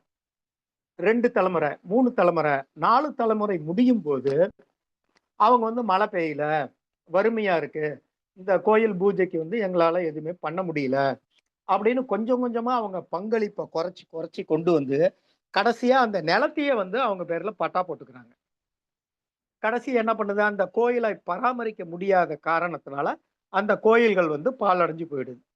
இதே மாதிரி தான் நிறைய பௌத்த கோயில்கள் பராமரிப்பு இல்லாம தன்னுடைய சுற்றுச்சுவரை இழந்து, தன்னுடைய கட்டடங்களை இழந்து, காடுகளிலும் மர நிழல்களிலும் வீதிகளிலும் பராமரிப்பு இல்லாம அந்த மாதிரி காட்சி அளிக்குது. அதுக்கு அடுத்தது ஏற்கனவே 12ஆம் நூற்றாண்டு சிற்பங்கள் 3 சொன்னேன், புதிய சிற்பங்கள் வந்து 3 சொன்னேன். 12ஆம் நூற்றாண்டு சிற்பம் இன்னொன்னு சேலத்துல இருக்கு. சேலம் கலெக்டர் ஆபீஸ்க்கு முன்னாடி பாத்தீங்களா, தலைவெட்டி முனியப்பன் அப்படின்னு ஒரு கோயில் இருக்கு. அந்த தலைவெட்டி முனியப்பன் கோயில்ல நம்ம மயிலை சீனி வெங்கடசாமி ஐயா அவர்கள் தமிழும் பௌத்தமும் அப்படிங்கிற ஒரு நூல் எழுதும்போது அதுல அவர் குறிப்பிட்டு எழுதியிருக்காரு. இந்த மாதிரி கலெக்டர் ஆபீஸ் செல்லக்கூடிய வழியில வந்து ஒரு சமண சிற்பம் இருக்குன்னு அவர் எழுதியிருக்காரு அதுல. ஆனா அது வந்து ஒரு பௌத்த சிற்பம், தலை இல்லாம இருக்கு அப்படிங்கிறது அதுல குறிப்பிடப்பட்டு இருக்கு. நானும் வந்துட்டு அந்த லைன்ல ஃபுல்லா தேடி தேடி பார்த்தேன், அந்த மாதிரி ஏதாவது சிற்பம் இருக்கான்னு தேடி பார்த்தா எங்கேயுமே கிடைக்கல. கடைசியில் அது என்ன ஆச்சுன்னா, தலைவெட்டி முனியப்பன் அப்படிங்கிற பேர்ல அது இப்ப வழிபாட்டுல இருக்கு. அந்த யாரோ சமூக விரோதிகள் வந்து புத்தருடைய தலையை மட்டும் தனியா உடைச்சு போட்டாங்க. உடைச்சு போட்டு அது வந்து வழிபாடு இல்லாம இருக்கும்போது சில ஆர்வலர்கள் வந்து அதுக்கு பக்கத்துல வந்து ஆய்வு பண்ணும்போது அந்த தலை மட்டும் தனியா கிடைச்சிருக்கு. உடனே அந்த தலையை இதுல ஒட்ட வச்சு அவங்களுக்கு இது புத்தர்னே தெரியல. இப்ப நிறைய இடங்கள்ல ஒரு முக்கியமான விஷயத்த நம்ம சொன்னோம். பொதுவான பொதுமக்கள் மட்டுமல்லாம நிறைய பேருக்கு சமண தீர்த்தரங்க உருவத்துக்கும் புத்தர் உருவத்துக்கும் வந்து வேறுபாடு கண்டுபிடிக்க தெரியல. அவங்க வந்து ஒரு சிலை இந்த மாதிரி பத்மாசன நிலையில் அமர்ந்திருந்தா நிறைய பேர் அதை புத்தர்னு சொல்லுவாங்க, நிறைய பேர் அதை வந்து மகாவீரர் அப்படின்னு சொல்லுவாங்க. ரெண்டுக்கும் இடையே வித்தியாசம் கண்டுபிடிக்க தெரியல. இதை வந்து நம்ம ரொம்ப ரொம்ப எளிதா கண்டுபிடிச்சிடலாம். புத்தர் சிற்பத்தை பொறுத்த வரைக்கும் பார்த்தா மார்பில் வந்து ஆடையினுடைய விளிம்பு காட்டப்பட்டிருக்கும். ஒரு பட்டையா ஒரு கோடு தெரியும். நிறைய பேர் அதை பூணூல்னு சொல்லுவாங்க. அது பூணூல் கிடையாது, அது வந்து ஆடை விளிம்பு. புத்தர் வந்து ஆடை அணிவார், அந்த ஆடையோட விளிம்பு தான் அதுல காட்டப்பட்டிருக்கு. அடுத்து சமண சிற்பத்தை எடுத்துக்கிட்டா அந்த சிற்பத்துல வந்து ஆடை இருக்காது, பரிநிர்வாண நிலையில தான் அந்த சிற்பம் இருக்கும். ஆடை வந்து அதுல காட்டப்பட்டிருக்காது. இரண்டாவது விஷயம், தலைக்கு மேல வந்து முக்குடை காட்டப்பட்டிருக்கும். அந்த முக்குடை காட்டப்பட்டிருந்தால் அது வந்து சமண சிற்பம் என்பதை வந்து நம்ம உறுதியா சொல்லலாம். அப்படி இருக்கும்போது தான் அந்த தலைவெட்டி முனியப்பனை வந்து இவங்க என்ன பண்ணாங்கன்னா, சில சமணர்கள் வந்து இவர் வந்து மகாவீரர், இது வந்து சமண கோயில் அப்படின்னு ஆர்கியூ பண்ணாங்க. பௌத்த மதத்தை சேர்ந்த சிலர் வந்து இது புத்தர் தான் அப்படின்னு ஆர்கியூ பண்ணாங்க. அந்த கோயில் பொறுப்புல இருந்தவங்க ரெண்டும் கிடையாது, இது வந்து தலைவெட்டி முனியப்பன் அப்படின்னு சொல்லி அவங்க சொல்லி இந்து முறைப்படி அதுக்கு பூஜை பண்ணிட்டு இருந்தாங்க. அப்ப நிறைய பிரச்சனைகள் வர ஆரம்பிச்ச உடனே அவங்க என்ன பண்ணாங்கன்னாக்கா, ஒரு தகடு மாதிரி ஒரு செஞ்சு அந்த மார்பை வந்து அவங்க மறைச்சிட்டாங்க, ஒரு கவசம் மாதிரி போட்டு. ஏன்னா வர்றவங்க எல்லாம் இதை பார்த்துட்டு இது புத்தருங்கிறாங்க, மகாவீரருங்கிறாங்க, அதனால இந்த மாதிரியான ஒரு சந்தேகம் வரக்கூடாது, பார்த்தா தானே சொல்லுவாங்கன்னா அந்த கவர் போட்டு மூடிட்டாங்க. அதுக்கப்புறம் கோர்ட்ல வந்து கேஸ் போடுறாங்க. பௌத்த சமயத்தை சேர்ந்தவங்க வந்து கோர்ட்ல கேஸ் போட்டு இது வந்து புத்தர் தான் அப்படிங்கிற தீர்ப்பு வேணும்னு கேட்கும்போது நீதிமன்றம் வந்து என்ன சொல்லுது, தொல்லியல் துறைக்கு வந்து ஒரு பரிந்துரை கொடுக்குறாங்க. இந்த சிற்பத்தை வந்து நீங்க போய் ஆய்வு பண்ணணும், ஆய்வு பண்ணி இது என்ன சிற்பம் அப்படிங்கிற ஒரு அறிக்கை கொடுக்கணும்னு கேட்குறாங்க. அப்ப தொல்லியல் துறை போயிட்டு ஆய்வு பண்ணி இது பௌத்தர் தான், பௌத்த சிற்பம் தான், இது வந்து புத்தர் தான் அப்படின்ற அறிக்கையை வந்து நீதிமன்றத்துக்கு கொடுக்குறாங்க. அப்புறம் நீதிமன்றம் இப்ப கிட்டத்தட்ட ஒரு 2 ஆண்டுகளுக்கு முன்பு அது புத்தர் சிற்பம் தான் அப்படிங்கிறத வந்து உறுதியான தீர்ப்பளிச்சு அது தொல்லியல் துறை கண்ட்ரோலுக்கு வரணும் அப்படிங்கிற தீர்ப்பையும் கொடுத்துருக்காங்க. ஆனா நிறைய பேர் அந்த இடத்துக்கு போறவங்க என்ன சொல்றாங்கன்னா, அங்க உள்ள விட மாட்டேன்றாங்க, வழிபாடு செய்ய விட மாட்டேன்றாங்க அப்படிங்கிற மாதிரியான குற்றச்சாட்டு சொல்லிட்டு இருக்காங்க. அவங்கள்ட்ட போய் பேசணும். இப்படி பார்க்கும்போது சேலம் மகதை மண்டலத்துல இருக்கக்கூடிய சேலத்துல 7 பௌத்த சிற்பங்கள், இதுல 12ஆம் நூற்றாண்டை சேர்ந்தவை 4 சிற்பங்களும், ஆத்தூர் பகுதியில சிமெண்டால் செய்யப்பட்ட சிற்பங்கள் 3 சிற்பங்களும் இருக்கிறது என்பதை நம்ம விரிவா பார்த்தோம். அதுக்கு அடுத்தது நாம பார்த்தோமா, மகதை மண்டலத்துல இருந்த முக்கியமான ஊர் இன்னைக்கு வந்து அது பெரம்பலூர் மாவட்டம் அப்படின்னு அழைக்கப்படுது. அன்றைய காலகட்டத்தில் மகதை மண்டலத்தில் ஒரு பிரிவாக இருந்தது பெரம்பலூர் மாவட்டம். அந்த பெரம்பலூர் மாவட்டத்தில் பரவாய் அப்படின்னு சொல்லிட்டு ஒரு ஊர் இருக்கு. அந்த பரவாய்ங்கிற ஒரு ஊர்ல இருக்கக்கூடிய அந்த பௌத்த சிற்பம் கிட்டத்தட்ட தியாகனூர்ல இருக்கக்கூடிய அந்த பௌத்த சிற்பத்தின் அமைப்பை போல ஒத்திருக்கிறது. அப்ப அதுவும் மகதை மண்டலத்துல வானகோவரையர்கள், பொன்பரப்பின வானகோவரையன் என்ற வானகோவரையன் காலத்துல அமைக்கப்பட்ட ஒரு பௌத்த விகாரம் அப்படிங்கிறத நாம தெரிஞ்சுக்கலாம். இந்த காலம் கணிப்புறதுல என்ன ஒரு மிகப்பெரிய பிரச்சனைனா, இப்ப இந்து மத கோயில்கள், அந்த இந்து மத கடவுள்கள் அங்கெல்லாம் நம்ம பார்க்கும்போது கல்வெட்டுகள் இருக்கும், எழுத்துக்கள் இருக்கும். இப்ப கொற்றவை சிற்பம் நிறைய இடங்கள்ல நாங்க போய் பார்க்குறோம். அதே மாதிரி முருகன் சிற்பம், விநாயகர் சிற்பம், இதை எல்லாமே பார்க்கும்போது அந்த சிலையை செய்வது யார் அப்படின்ட்டு நிறைய பேர் வந்து கீழே வந்து கல்வெட்டு கொடுத்துட்றாங்க. அப்படி கொடுக்கும்போது வந்து அது எழுத்தமைதி கொண்டு அது எந்த காலகட்டத்தை சேர்ந்தது, எந்த மன்னன் அல்லது எந்த நபரால் அது செய்யப்பட்டது அப்படிங்கிறத நம்ம புரிஞ்சுக்க முடியுது. ஆனா பௌத்த சிற்பங்களை பொறுத்த வரைக்கும் எங்கேயுமே நமக்கு கல்வெட்டு கிடைப்பதில்லை. அந்த சிற்பத்துக்கு அடியிலேயோ அந்த சிற்பத்தை தொடர்புபடுத்தியே கிடைக்கக்கூடிய கல்வெட்டுகள் மிக மிக குறைவு. அதனால வந்து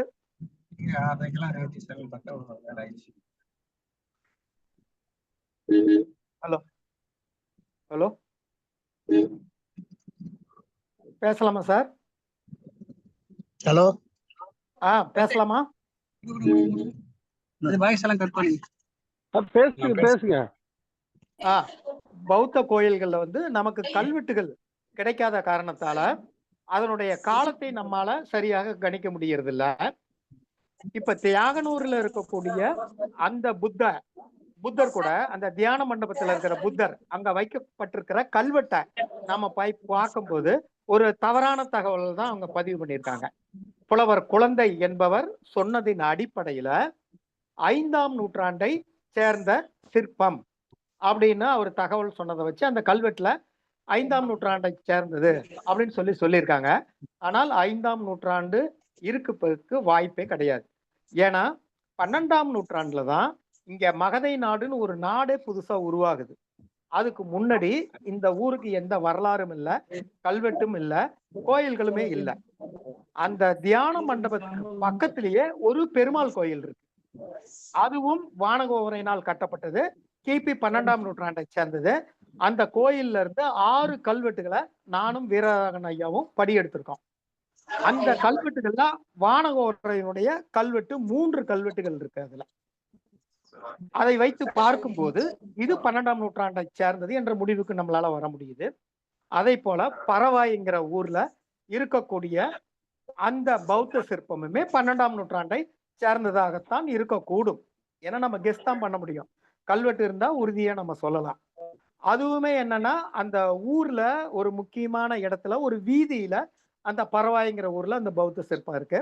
அதுமே மூக்கு வந்து விரல்கள்லாம் சிதைக்கப்பட்ட நிலையில தான் இருந்துச்சு. ஒரு 100 ஆண்டுகளுக்கு முன்னாடி அந்த ஊர் மக்கள் என்ன பண்ணாங்கன்னா ஒரு சிமெண்டால ஆன தளம் கீழே சிமெண்ட் மாதிரி போட்டு அந்த சிமெண்ட்ல வந்து அந்த சிற்பத்தை அமைச்சிருந்தாங்க. இப்ப சமீபத்துல ஒரு ஓராண்டுக்கு முன்னாடி அதுக்கு வந்து சின்னதா ஒரு கோயில் மாதிரி அவங்க கட்டியிருக்காங்க. அது போன்ற ஒரு புகைப்படமும் பகிரப்பட்டிருக்கு. அந்த பரவாயில இருந்து ஒரு 15 கிலோமீட்டர் தூரம் பார்த்தா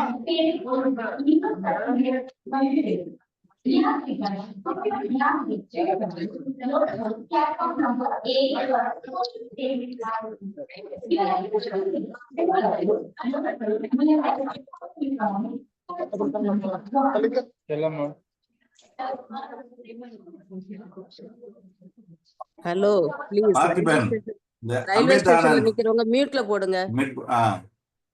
அம்பேத்கர் மியூட் போடுங்க.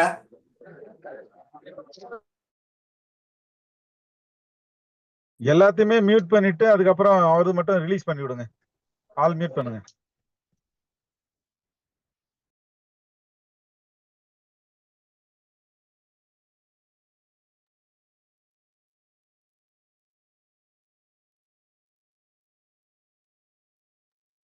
சார் பேசுங்க சார் ப்ளீஸ்.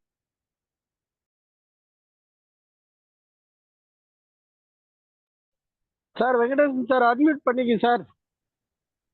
பண்ணிட்டேன் சார், பண்ணிட்டேன். இப்ப கேக்குதுங்களா? ஆ கேக்குது கேக்குது. பெரம்பலூர் மாவட்டத்துல அந்த பரவாய் அப்படிங்கிற ஊர்ல இருந்து ஒரு 15 கிலோமீட்டர் தொலைவுல வந்து ஒகலூர் அப்படின்னு சொல்லிட்டு ஒரு ஊர் இருக்கு. அந்த ஒகலூர்லயுமே ஒரு பௌத்த சிற்பம் காணப்படுது. கொஞ்சம் வருடங்களுக்கு முன்னாடி அதுமே வந்து வெட்ட வெளியில தான் இருந்துச்சு. அந்த ஊர் மக்கள் வந்து அந்த புத்தரை என்ன சொல்றாங்கன்னா துபாய் புத்தர் அப்படின்றாங்க.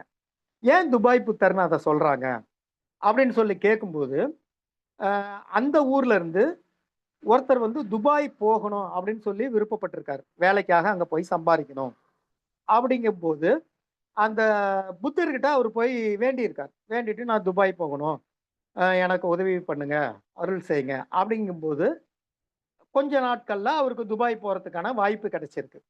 அவர் துபாய்க்கு போயிட்டு நிறைய சம்பாரிச்சு வரும்போது இந்த புத்தரால தான் நான் என்னால துபாய் போட முடிஞ்சுது அப்படின்னு சொல்லிட்டு ஊர் மக்கள் சொல்லும்போது அது ஒரு நம்பிக்கையா அந்த மக்கள் மனசுல பதிஞ்சிச்சு.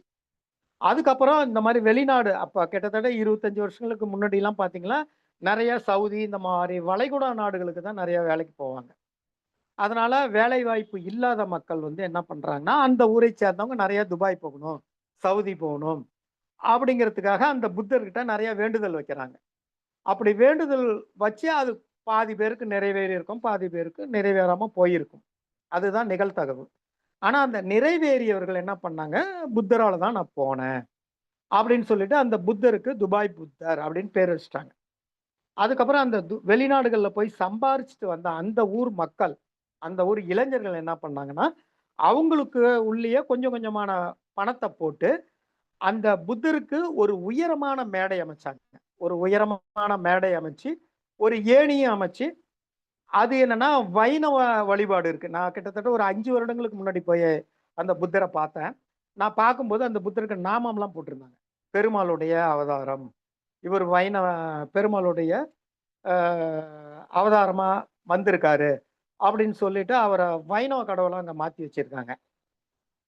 இந்த மாதிரி நிறைய மக்கள் வந்து இப்படி தப்பான புரிதல் வர்றதுக்கு காரணம் என்னன்னா அவங்களுக்கு சரியான கல்வி அறிவு இல்லாத காரணம், எதையுமே பகுத்து ஆராயும் அறிவு இல்லாத காரணம். கிட்டத்தட்ட ஒரு 60-70 ஆண்டுகளுக்கு முன்னாடி வரைக்கும் பார்த்தா நம்ம ஆளுங்களை படிக்கவே விடல.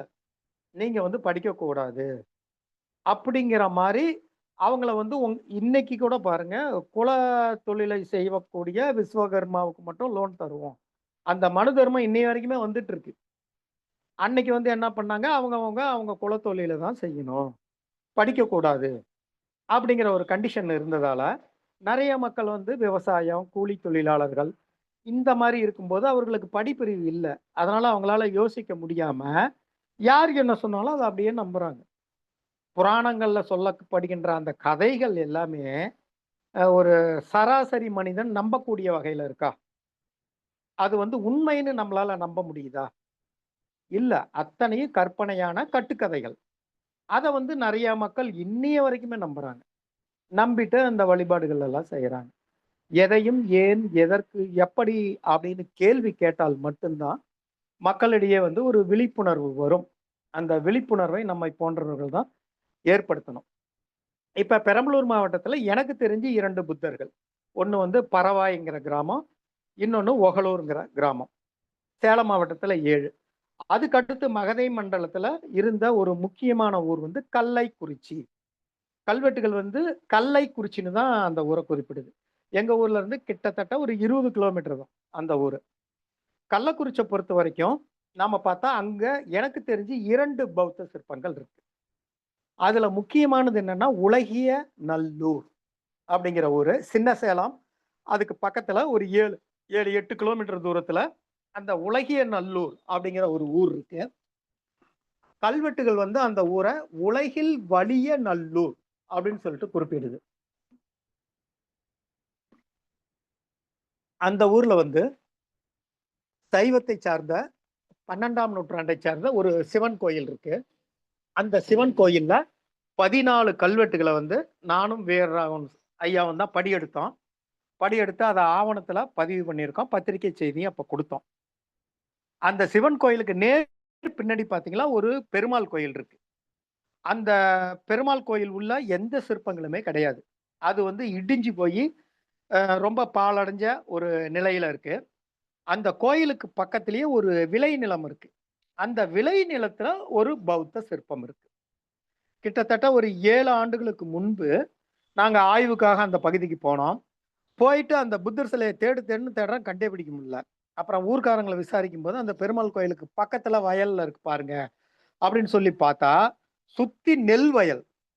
சுத்தி நெல்லு விதைச்சிருக்காங்க. நெல்லு நல்லா வளர்ந்திருக்கு. அந்த நெல் வயலுக்கு நடுவே அந்த புத்தருடைய சிற்பம் இருக்கு. அப்புறம் ஒரு வழியா தேடி கண்டுபிடிச்சு பார்த்தோம். அதுக்கப்புறம் ஒரு 4 மாசம் கழிச்சு இந்த அறுவடை எல்லாம் முடிஞ்ச பின்னாடி திரும்ப போய் பார்த்தோம். அப்படி அறுவடை எல்லாம் முடிஞ்சு நாம பார்க்க போகும்போது, ஒரு அம்மா வந்து 2 மாடுகள அந்த இடத்துல மேய்ச்சுக்கிட்டு இருந்தாங்க. மேய்ச்சுக்கிட்டு இப்ப மாட வந்து எப்படி கட்டுவாங்கன்னா, மொளக்குச்சி அப்படின்னு சொல்லிட்டு ஒரு குச்சி அடிச்சு அந்த குச்சியில தான் கட்டுவாங்க. ஆனா அந்த அம்மா அந்த மாட்ட எங்க கட்டியிருந்தாங்கன்னா, புத்தரோட கழுத்துல கட்டியிருக்காங்க. அது வந்து ஒரு புத்தரு, ஒரு மகான், ஒரு பெரிய மக்களுக்காக ஒரு வாழ்ந்தவர், நல்ல விஷயங்கள் சொன்னவர் அப்படிங்கிறது எதுவுமே அந்த அம்மாவுக்கு தெரியல. அந்த அம்மாவ பொறுத்தவரைக்கும் அது ஒரு கல் சிலை அவ்வளோதான். அந்த மாட்ட கட்டுறதுக்கு ஒரு இடம் வேணும். குச்சி அந்த இடத்துக்கிட்ட அடிச்சு கட்ட முடியல. அதனால புத்தருடைய கழுத்துல கவர போட்டு முடிச்சு போட்டுருச்சு. எங்களுக்கு பார்த்த உடனே அதிர்ச்சி ஆயிடுச்சு. அப்புறம் அத ஃபோட்டோ, வீடியோஸ் எல்லாம் எடுத்தோம். எடுத்துட்டு அந்த அம்மாகிட்ட விவரத்த சொன்னோம். அம்மா இவர் வந்து பௌத்தத்தை சார்ந்தவர், புத்தர்மா இவரு. மிகப்பெரிய ஞானி. ஆசையை அறவே ஒழிக்க வேண்டும். ஆசைதான் அழிவுக்கு காரணம்னு மனித குலத்துக்கு சொல்லிக் குடுத்தவரு. அவர் கழுத்துல போய் மாட்ட கட்டி வச்சிருக்கியாம்மா? அப்படின்னா, ஐயா எனக்கு தெரியாதுங்க. இவர் புத்தர்னே எனக்கு தெரியாது. அப்படின்னு அந்த அம்மா சொல்றாங்க. அப்புறம் அந்த டைம்ல வந்து அத பத்திரிகை செய்தியாகவும் அந்த மாவட்ட அளவுல வந்துச்சு. ஆனா பல பத்திரிகைகள் புத்தர் சிற்பம் கண்டுபிடிப்புன்னு ஒரு தவறான தகவல ஹெட்டிங்கா போட்டிருந்தாங்க. அது ஏற்கனவே அந்த பகுதியில எல்லாத்துக்குமே தெரிஞ்ச ஒரு பௌத்த சிற்பம் தான். பத்திரிகைகள் வந்து பரபரப்புக்காக அந்த மாரி போட்டிருக்காங்க. பத்திரிகைகளால நமக்கு இதுதான் நெறைய பிரச்சனைகள் வருது. நம்ம வேற ஒரு தகவல் சொன்னா, அவங்க வேற மாரி செய்தி போட்டுர்றாங்க. இதனால வரலாற்று ஆர்வலர்கள், ஆய்வாளர்கள்லாம் நம்மள கடிச்சு கொதர்றாங்க. "ஏன் இப்படி தப்பா நியூஸ் குடுத்த?" அப்படின்ட்டு. நம்ம சொல்றது ஒண்ணு, அவங்க போடுறது ஒண்ணு. என்ன பண்ண முடியும்? அந்த மாரி அந்த உலகிய நல்லூர் அப்படிங்கிற அந்த ஊர்ல இருக்கக்கூடிய சிவன் கோயில் சொன்னோம் பார்த்தீங்களா? அதுல 14 கல்வெட்டுகள்ல ஒரு கல்வெட்டு பள்ளிச்சந்தம் அப்படின்னு சொல்லிட்டு வருது. அது என்ன பள்ளிச்சந்தம் அப்படின்னா, இப்ப சிவன் கோயில்கள் இருக்குதுன்னா, சிவன் கோயிலுக்கு நிறையா தானங்கள் குடுப்பாங்க. அந்த மாரி பெருமாள் கோயிலுக்கு நெறைய தானங்கள் குடுப்பாங்க. அதே மாதிரி பௌத்தர்களுக்கும், சமண கோயில்களுக்குமே நெறைய தானங்கள் குடுப்பாங்க. அப்படி புத்த மதத்துக்கும், சமண மதத்துக்கும் தானம் குடுத்தா, அது பள்ளிச்சந்தம் அப்படிங்கன்று குறிப்பிடப்படும். அப்ப அந்த உலகைநல்லூர் கோயில்ல என்ன சொல்லியிருக்காங்கன்னா, ஒரு சிவன் கோயிலுக்கு நிலங்கள் தானமா குடுக்குறாங்க.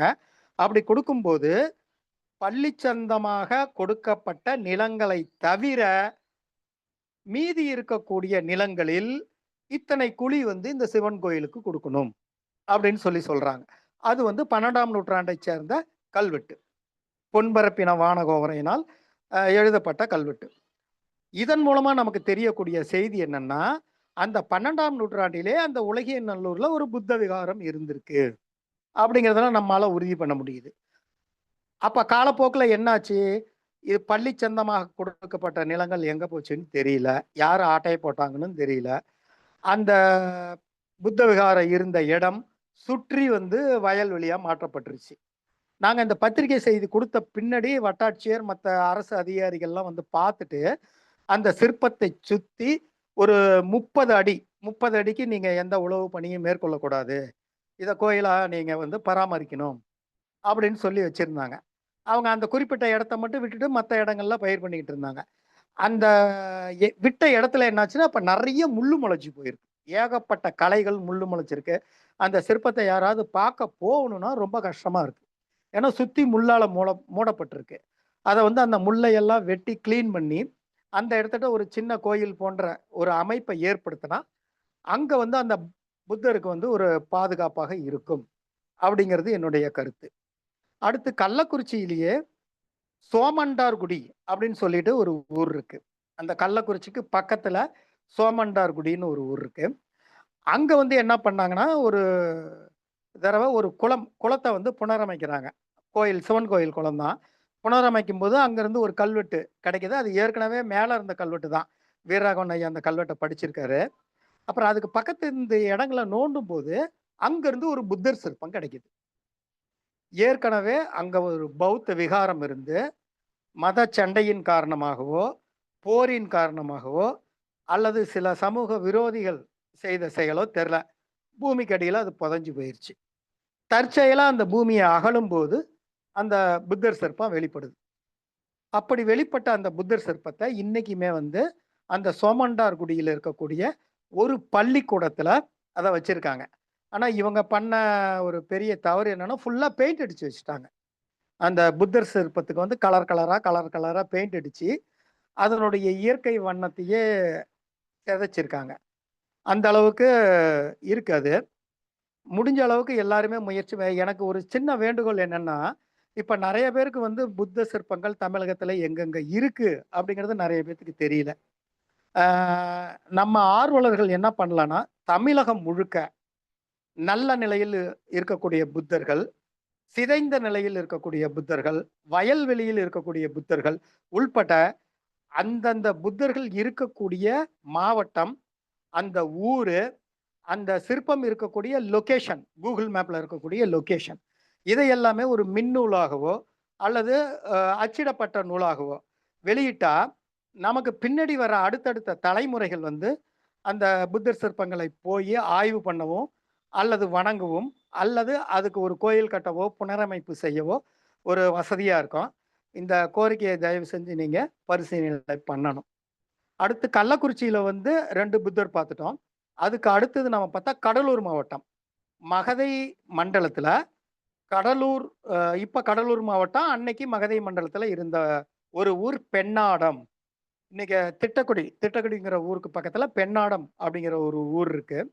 அந்த ஊர்ல வந்து ஒரு புத்தர் சிற்பம் இருக்கு. பேருந்து நிலையத்துல இருந்து கொஞ்சம் தூரம் போனோமா ஒரு தெரு போகுது. அந்த தெருவுல வந்து ஒரு சாக்கடை வருது, கழிவு நீர் தண்ணி எல்லாம் வருது. அப்படி வரக்கூடிய இடத்துல வந்து ஓரமா அந்த புத்தர் சிலைய வச்சிருக்காங்க. அதுவுமே மிக மிக அருமையான ஒரு பௌத்த சிற்பம். அந்த சிற்பத்தையும் நான் பார்த்துட்டு போட்டோ வீடியோலாம் எடுத்து நான் பதிவு பண்ணியிருக்கேன். அதனுடைய காலத்தையுமே நம்ம 12ஆம் நூற்றாண்டுன்னு சொல்லலாம். பெண்ணாடத்தை பொறுத்த வரைக்கும் மிக ஒரு வரலாற்று தொன்மை வாய்ந்த ஊர். அந்த ஊர்ல இருக்கக்கூடிய ஒரு சிவன் கோயில் வந்து கஜபிருஷ்டம் அப்படின்னு சொல்லக்கூடிய யானையினுடைய பின்புறத்தை போன்று அமைக்கப்பட்ட ஒரு கோயில். அங்க வந்து 10ஆம் நூற்றாண்டை சேர்ந்த கல்வெட்டுகளுமே நிறைய இருக்கு. அப்ப இந்த பௌத்த சிற்பம் 10ஆம் நூற்றாண்டில் இருந்து 12ஆம் நூற்றாண்டு வரை இதுல ஏதாவது ஒரு காலகட்டத்தை சேர்ந்ததாக இருக்கலாம். இப்படி தமிழகம் முழுக்க நிறைய பௌத்த சிற்பங்கள் வந்து விரவி கிடக்கு. அதுல மகதை மண்டலத்தை பொறுத்த வரைக்கும் நம்ம எடுத்துக்கிட்டா கிட்டத்தட்ட எல்லாமே 12, 13ஆம் நூற்றாண்டை சார்ந்ததுன்னு நம்ம சொல்லலாம். தஞ்சை மாவட்டத்துல பௌத்தத்தை பற்றி ஆய்வு செய்யக்கூடிய ஐயா ஜம்புலிங்கம் அவருமே என்ன சொல்றாருன்னா, நம்ம தஞ்சை மற்ற பகுதிகள் அவர் ஆய்வு செய்யக்கூடிய பகுதிகளில் கிடைத்த சிற்பங்கள் எல்லாமே 12, 13 நூற்றாண்டை சேர்ந்ததாக இருக்கும் அப்படின்னு சொல்ற ஒரு கருத்தை அவர் முன்வைக்கிறார். இப்ப நம்ம மகதை மண்டலத்தில் இருக்கக்கூடிய சிற்பங்களும் அந்த காலகட்டத்தை தான் சார்ந்தது. அப்ப 7, 8 இந்த நூற்றாண்டுகள்ல வந்து கொஞ்சம் கொஞ்சமா தன் செல்வாக்கை இழக்க துவங்கிய பௌத்தம் 12ஆம் நூற்றாண்டுல வீறு பெற்று எழுந்திருக்கு. மன்னர்களுடைய ஆதரவை அது பெற்றிருக்கு. அப்படி பெற்ற வகையில 12ஆம் நூற்றாண்டில் சிறப்பாக தமிழகம் முழுக்கவே நிறைய பௌத்த கோயில்கள், பௌத்த சிற்பங்கள் ஏற்படுத்தப்பட்டிருக்கு. அதுக்கு பின்னாடி வந்து படிப்படியா மறுபடியும் அது கவனிப்பார் என்று வீழ்ச்சி அடைஞ்சிருக்கு. மகதை மண்டலத்துல இருக்கக்கூடிய பௌத்த சான்றுகள் இதுதான். நிறைய கோயில்கள்ல கல்வெட்டுகள்ல இந்த பள்ளி சந்தம் அப்படிங்கிற வார்த்தை வருது. பள்ளி சந்தம் அப்படிங்கிற வார்த்தை கல்வெட்டுல வந்தா அந்த ஊர்ல நிச்சயமா ஒரு பௌத்த விகாரம் இருந்திருக்கணும். பௌத்த விகாரம் இருந்தாதான் பள்ளி சந்தன் வரும். இல்லைன்னா சமண மடங்கள் இருந்திருக்கலாம். சமணத்துக்கும் இதே பள்ளி சந்தங்கிற பேர் தான் வருது. அதனால பௌத்தமோ அல்லது சமணமோ 2ல ஏதாவது ஒண்ணு இருந்தா பள்ளிச்சந்தம் அப்படின்னு கல்வெட்டுல தானம் கொடுத்ததை நம்மால் புரிந்து கொள்ள முடிகிறது. மகதை மண்டலம் மட்டுமல்ல, சோழ நாட்டிலுமே நிறைய பௌத்த சிற்பங்கள், நாகப்பட்டினம் போன்ற பகுதிகளில் நிறைய பௌத்த சிற்பங்கள் காணப்படுது. நிறைய இடங்கள்ல தலையில்லாத பௌத்த சிற்பங்கள் காணப்படுது. என்னுடைய அருமை நண்பர் ஆறும்பாவூர் செல்வபாண்டியன் அவர்கள் இந்த மாதிரி தலையில்லாத புத்தர் சிற்பங்கள், சிதைந்த புத்தர் சிற்பங்கள் அப்படின்னு தமிழகம் முழுக்க நிறைய ஒரு ஆய்வு பண்ணியிருக்காரு. அவர்கிட்ட நிறைய டேட்டா இருக்கு. வாய்ப்பு இருந்தா அவரையும் ஒரு நாள் ஜூம் மீட்டிங்ல பேச சொல்லுங்க. மகதை மண்டலத்தை பொறுத்த வரைக்கும் பௌத்த தரவுகள் எவ்வளவுதான். ஏதாவது சந்தேகம் இருந்தா இனிமே நீங்க கேட்கலாம். ஐயா வணக்கம். நான் வணக்கம். சுந்தரவடிவேல் பேசுறேன். வணக்கம் ஐயா, சொல்லுங்க ஐயா. ரொம்ப மகிழ்ச்சி ஐயா. நீங்க சொன்ன தகவல் எல்லாம் எங்களுக்கு மிகப்பெரிய விஷயம். ஒரே ரொம்ப ஒரு நன்றி சின்ன ஐயா. விஷயம் மட்டும் நான் அதுல ஆட் பண்ணிக்கலாம்னு இருக்கிறேன். மதகை சொல்லுங்க ஐயா. மண்டலத்துல ராஜேந்திரப்பட்டினம்னு ஒரு ஊர் இருக்கு. அங்க என்ன பண்ணிருக்காங்கன்னா, ஆமாங்க ஐயா. அங்க ஒரு கண்ணகி சிலை இருக்கு. ஒண்ணு. அரியலூர் பக்கத்துல தான் ஐயா சொல்றீங்க. சார் முடிச்சிட்டு பிறகு சொல்லுங்க சார். அவர் முடிச்சிட்டு ராஜேந்திரப்பட்டினம். பிறகு சொல்லுங்க சார். அந்த ராஜேந்திரப்பட்டினத்துக்கு நான் உள்ள போய் பார்த்தோங்க. ஒரு சரிங்க மிகப்பெரிய ஐயா. ஒரு 6 அடிக்கு மேல சார் நீ அவர் முடிச்சிட்டு பிறகு பேசுங்க சார்.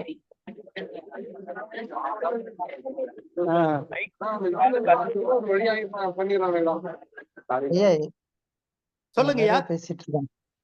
சொல்லுங்க. அந்த அங்க போகும்போது நமக்கு கிடைச்ச ஒரு தகவல் என்னன்னா, அங்க ஒரு பெரிய சிலை இருந்திருக்கு. 6 அடிக்கு மேல சிலை இருந்திருக்கு. அந்த சிலைய இவங்க போய் பார்த்துட்டு, நம்ம பிள்ளைங்க பார்த்துட்டு அத சொன்ன உடனே அவங்க என்ன பண்ணிருக்காங்க, அத எடுத்து ஒரு கிணத்துக்குள்ள போட்டு மூடிட்டாங்க. அந்த கிணத்தையே மூடிட்டாங்க. அந்த ஏரியாவுல நம்ம நிறைய மக்கள் இருக்கிற இது நடந்தது ஒரு 7 ஆண்டுகளுக்கு முன்ன நடந்திருக்கு. அத இன்னும் 7 அந்த ஆண்டுகளுக்கு கிணத்த முன்னாடி நல்ல ஆமா. சார் சாரி சார் மன்னிக்கவும். அவர் பேச விடுங்க சார். அவர் முடிச்சிட்ட பிறகு பேசிக்கலாம் சார். அது அடுத்ததாக நம்ம அந்த வயல்வெளிகள்ல உள்ள போகும் பொழுது ஒரு 2 இடத்துல நம்மளுக்கு சிலைகள் கிடைச்சது. என்ன பண்ணிருக்காங்கன்னா, துணி துவைக்கிறதுக்கு போட்டு வச்சிருந்தாங்க. வாய்க்கால்ல அத போட்டு வச்சிருந்தாங்க. அது அவங்கள்ட்ட பேசி அது கொஞ்சம் உடைஞ்சிருந்தது. அப்புறம் அவங்கள்ட்ட சொல்லி அத மேல எடுத்து வச்சுட்டு வந்திருக்கிறோம். அது என்ன சிலைங்கயா? என்ன சிலைங்கயா அது? ஐயா, புத்தர் சிலையே உடைஞ்சிருந்தது. அந்த புத்தர் சிலையில துணி துவைக்க பயன்படுத்தினாங்களா? துணி துவைக்க ரெண்டுமே புத்தராங்கயா? ரெண்டுமே புத்தர் சிலையாங்கயா? ஆமா, மிகப்பெரிய புத்தர் சிலை கிடைச்சது. அவங்க உள்ள போட்டிருக்காங்க. அதுக்கு என்ன காரணம் சொன்னாங்கன்னா, அங்க இருக்கக்கூடிய ஒரு ஆதீனத்தினுடைய தம்பி கிட்ட தான் அந்த மொத்த நிலமும் இருக்கு. சரிங்கயா. அதனால அவங்களுடைய இடத்த இவங்க நம்ம மக்கள் தான் வச்சிருக்கிறாங்க. அதனால அவங்கள்ட்ட வேலை செய்யறவங்க எல்லாம் இது பண்ணிட்டு அதை உள்ள போட்டு அந்த கிணத்துக்கு அவங்க ஏதோ காசு கொடுத்துட்டு உள்ள கிணத்தை துத்துட்டாங்க. அந்த கிணறு பிள்ளைங்க கூட்டு போய் காட்டினாங்க. இந்த கிணறு திடீர்னு ஒரு நாள் பார்த்தாக்க மூடிட்டாங்க. ஐயா, எல்லாரும் பேசினா எப்படி காதுல விழும்? மியூட்ல போடுங்க ப்ளீஸ்.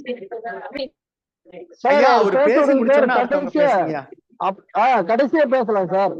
அவரு முடிச்சிட்டோம். அதுக்கு அடுத்தது அதே மாதிரி உலகைநல்லூர்ல இருக்கக்கூடிய சிலைகளை நானும் போய் பார்த்தோம். நம்மளுடைய டீமோடு சேர்ந்து போய் பார்த்தோம். நம்ம சங்கா கவுன்சில் மூலமா பார்த்தோம். அப்ப பார்க்கும்பொழுது அந்த இடத்தினுடைய அந்த ஓனர் இதுல இருக்கிறாரு, மைசூர்ல இருக்கிறாரு. அவரை பிடிச்சிட்டு அப்புறம் அவங்களுடைய அந்த பிரசிடென்ட் எல்லாம் பார்த்து பேசணும் அவங்கள்ட்ட.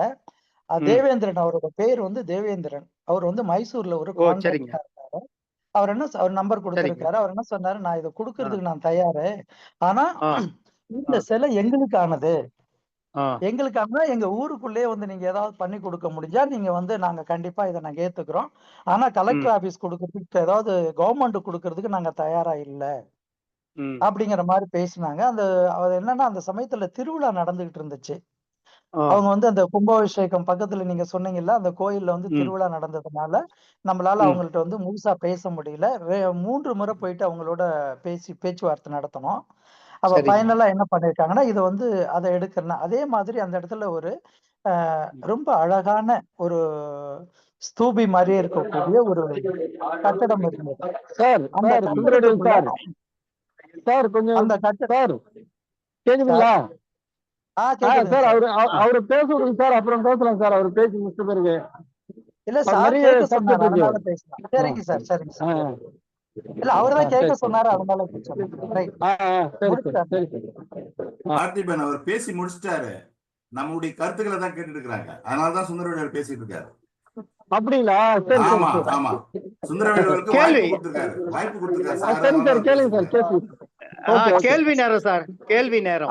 சரி சரி, சாரி சார். இது இது நான் நம்முடைய கவனிக்கிறேன். கருத்துக்களை பதிவு பண்ற நேரம். அதனாலதான் சுந்தரவேலர் ஓகே பேசுறாரு. Okay okay. சாரி, அவரு கேட்டதுனாலதான் நான் பேசினேன், வேற ஒண்ணும் இல்ல. ரெண்டாவது வந்து ரயில் அவர் வந்து வந்து சார் ஒன்றும் கேட்கல. சரிங்க சார். ஓகே ஓகே, இப்ப நீங்க பேசுங்க. இந்த முயற்சியை இனி செய்யறதுக்கான வாய்ப்புகள் இருக்கு. கண்டிப்பா நம்ம வந்து அதை நம்ம வந்து கையகப்படுத்தலாம். அந்த ஸ்தூபி வந்து மிக அற்புதமா இருக்கு. நம்ம பார்த்த உடனே அதை சொல்ல முடியும் அப்படின்னு. அது மாதிரி கீழே வந்துட்டு அதுக்கு வந்து ஒரு ரொம்ப பெரிய ஒரு ஸ்தூபி ஒண்ணு கீழே கிடக்குது. அதுதான் நம்ம வந்து பார்த்தோம். அதுல வந்து என்ன பண்ணிருக்காங்கன்னா உடைச்சிருக்கிறாங்க. எப்படி புத்தர் சிலையை வந்து உடைச்சாங்களோ அது மாதிரி அந்த புத்தருடைய தலையை மட்டும் உடைச்சு வச்சிருக்கிறாங்க. அதுல நம்ம அசோகர் ஸ்தூபி ஸ்தூபி இல்லைங்களா? இருக்க மாதிரி இருக்குமா? ஆமா, ஸ்தூபியில உடைச்சு வச்சிருக்காங்க. அதை நீங்க சொல்ற மாதிரி மாடு கட்ட தான் அதையும் உதவி பண்றாங்க. அது கிட்டத்தட்ட அது வந்து பாத்தீங்கன்னா உங்களுக்கு நமக்கு வந்து ஒரு 15ல இருந்து 18 அடி இருக்கும். அது எந்த இருக்கு. இடத்துல இருக்குங்க அந்த ஸ்தூபி? எந்த இடம்? ஐயா, நம்ம அந்த அந்த வயலுக்குள்ளார போறதுக்கு முன்னாடி நீங்க ரைட் சைடுல பாத்தீங்கன்னா ஒரு சின்ன அந்த இது வரும், நம்ம டூம் மாதிரி இருக்கும். அந்த இதுல இருக்கக்கூடிய அந்த கோயில் ஒண்ணு இருக்கும். அந்த கோயிலுக்குள்ள அந்த ஏரிக்கு கோயில் வந்து கீழே? புத்த விகார். ஏரிக்கு கீழே அது ஒட்டியே இருக்கும். இல்லைங்க, மன்னிக்கவும்.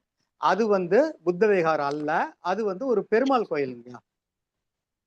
அது பெருமாள் கோயிலும் இருக்கு, பெருமாள் கோயிலும் இருக்கு. நான் சொல்றது அந்த அந்த வயல்வெளியை விட்டு அதை நீங்க வந்து பார்க்க முடியாது.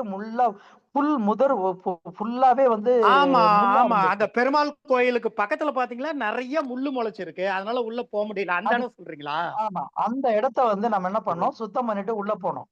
ஏன்னா உள்ள ஓ போகும்போது அப்படியா? எல்லாம் சொன்னாங்க இதுல பாம்பு நிறைய இருக்கு, நீங்க போகாதீங்க அப்படின்னு எல்லாம் ஆமா ஆமா. சொல்லும்போது அதை நம்ம கிளீன் பண்ணிட்டு உள்ள போய் பார்க்கும்போது உண்மையிலேயே அது வந்து முழுக்க முழுக்க அது ஒரு புத்தருடைய ஆலயம் தான் அப்படிங்கிறது தெளிவா தெரியுது. அதுல அதனுடைய ஓ கட்டமைப்பு அந்த நிச்சயமா, மாதிரி இருக்கு. நிச்சயமா நல்ல தகவல்ங்கய்யா. ஆமா, அது சொல்லுங்க. ஒண்ணு பார்த்தோம். அதுக்கு அடுத்தது அதுக்கு அடுத்து பாத்தீங்கன்னா புத்தருடைய சிலைகளை வச்சிருக்கக்கூடிய அடுத்தது வந்து என்ன பண்ணீங்கன்னா அதை வந்து வந்து வேற ஒரு கோயிலா மாத்தி வச்சிருக்கிறாங்க. அது ஒரு இடம் கொடுத்திருக்கிறாங்க. அந்த இடத்த நம்ம மாத்திக்கலாம் அப்படிங்கறதையும் அவங்க வந்து சொன்னாங்க. கிட்டத்தட்ட ஒரு 4 ஹவர்ஸ் எங்களோட ஸ்பெண்ட் பண்ணாங்க. அவரு வந்திருந்தாரு, அந்த இடத்துக்காரர் வந்திருந்தாரு. எங்களுக்கு மிகப்பெரிய சந்தோஷம், நீங்க எடுத்து பண்றதா இருந்தா பண்ணுங்கன்னு சொல்லியிருக்கிறாங்க. அதுக்கு அடுத்தது சரிங்க. கொஞ்சம் டைம் கிடைக்காதனால பண்ண முடியல.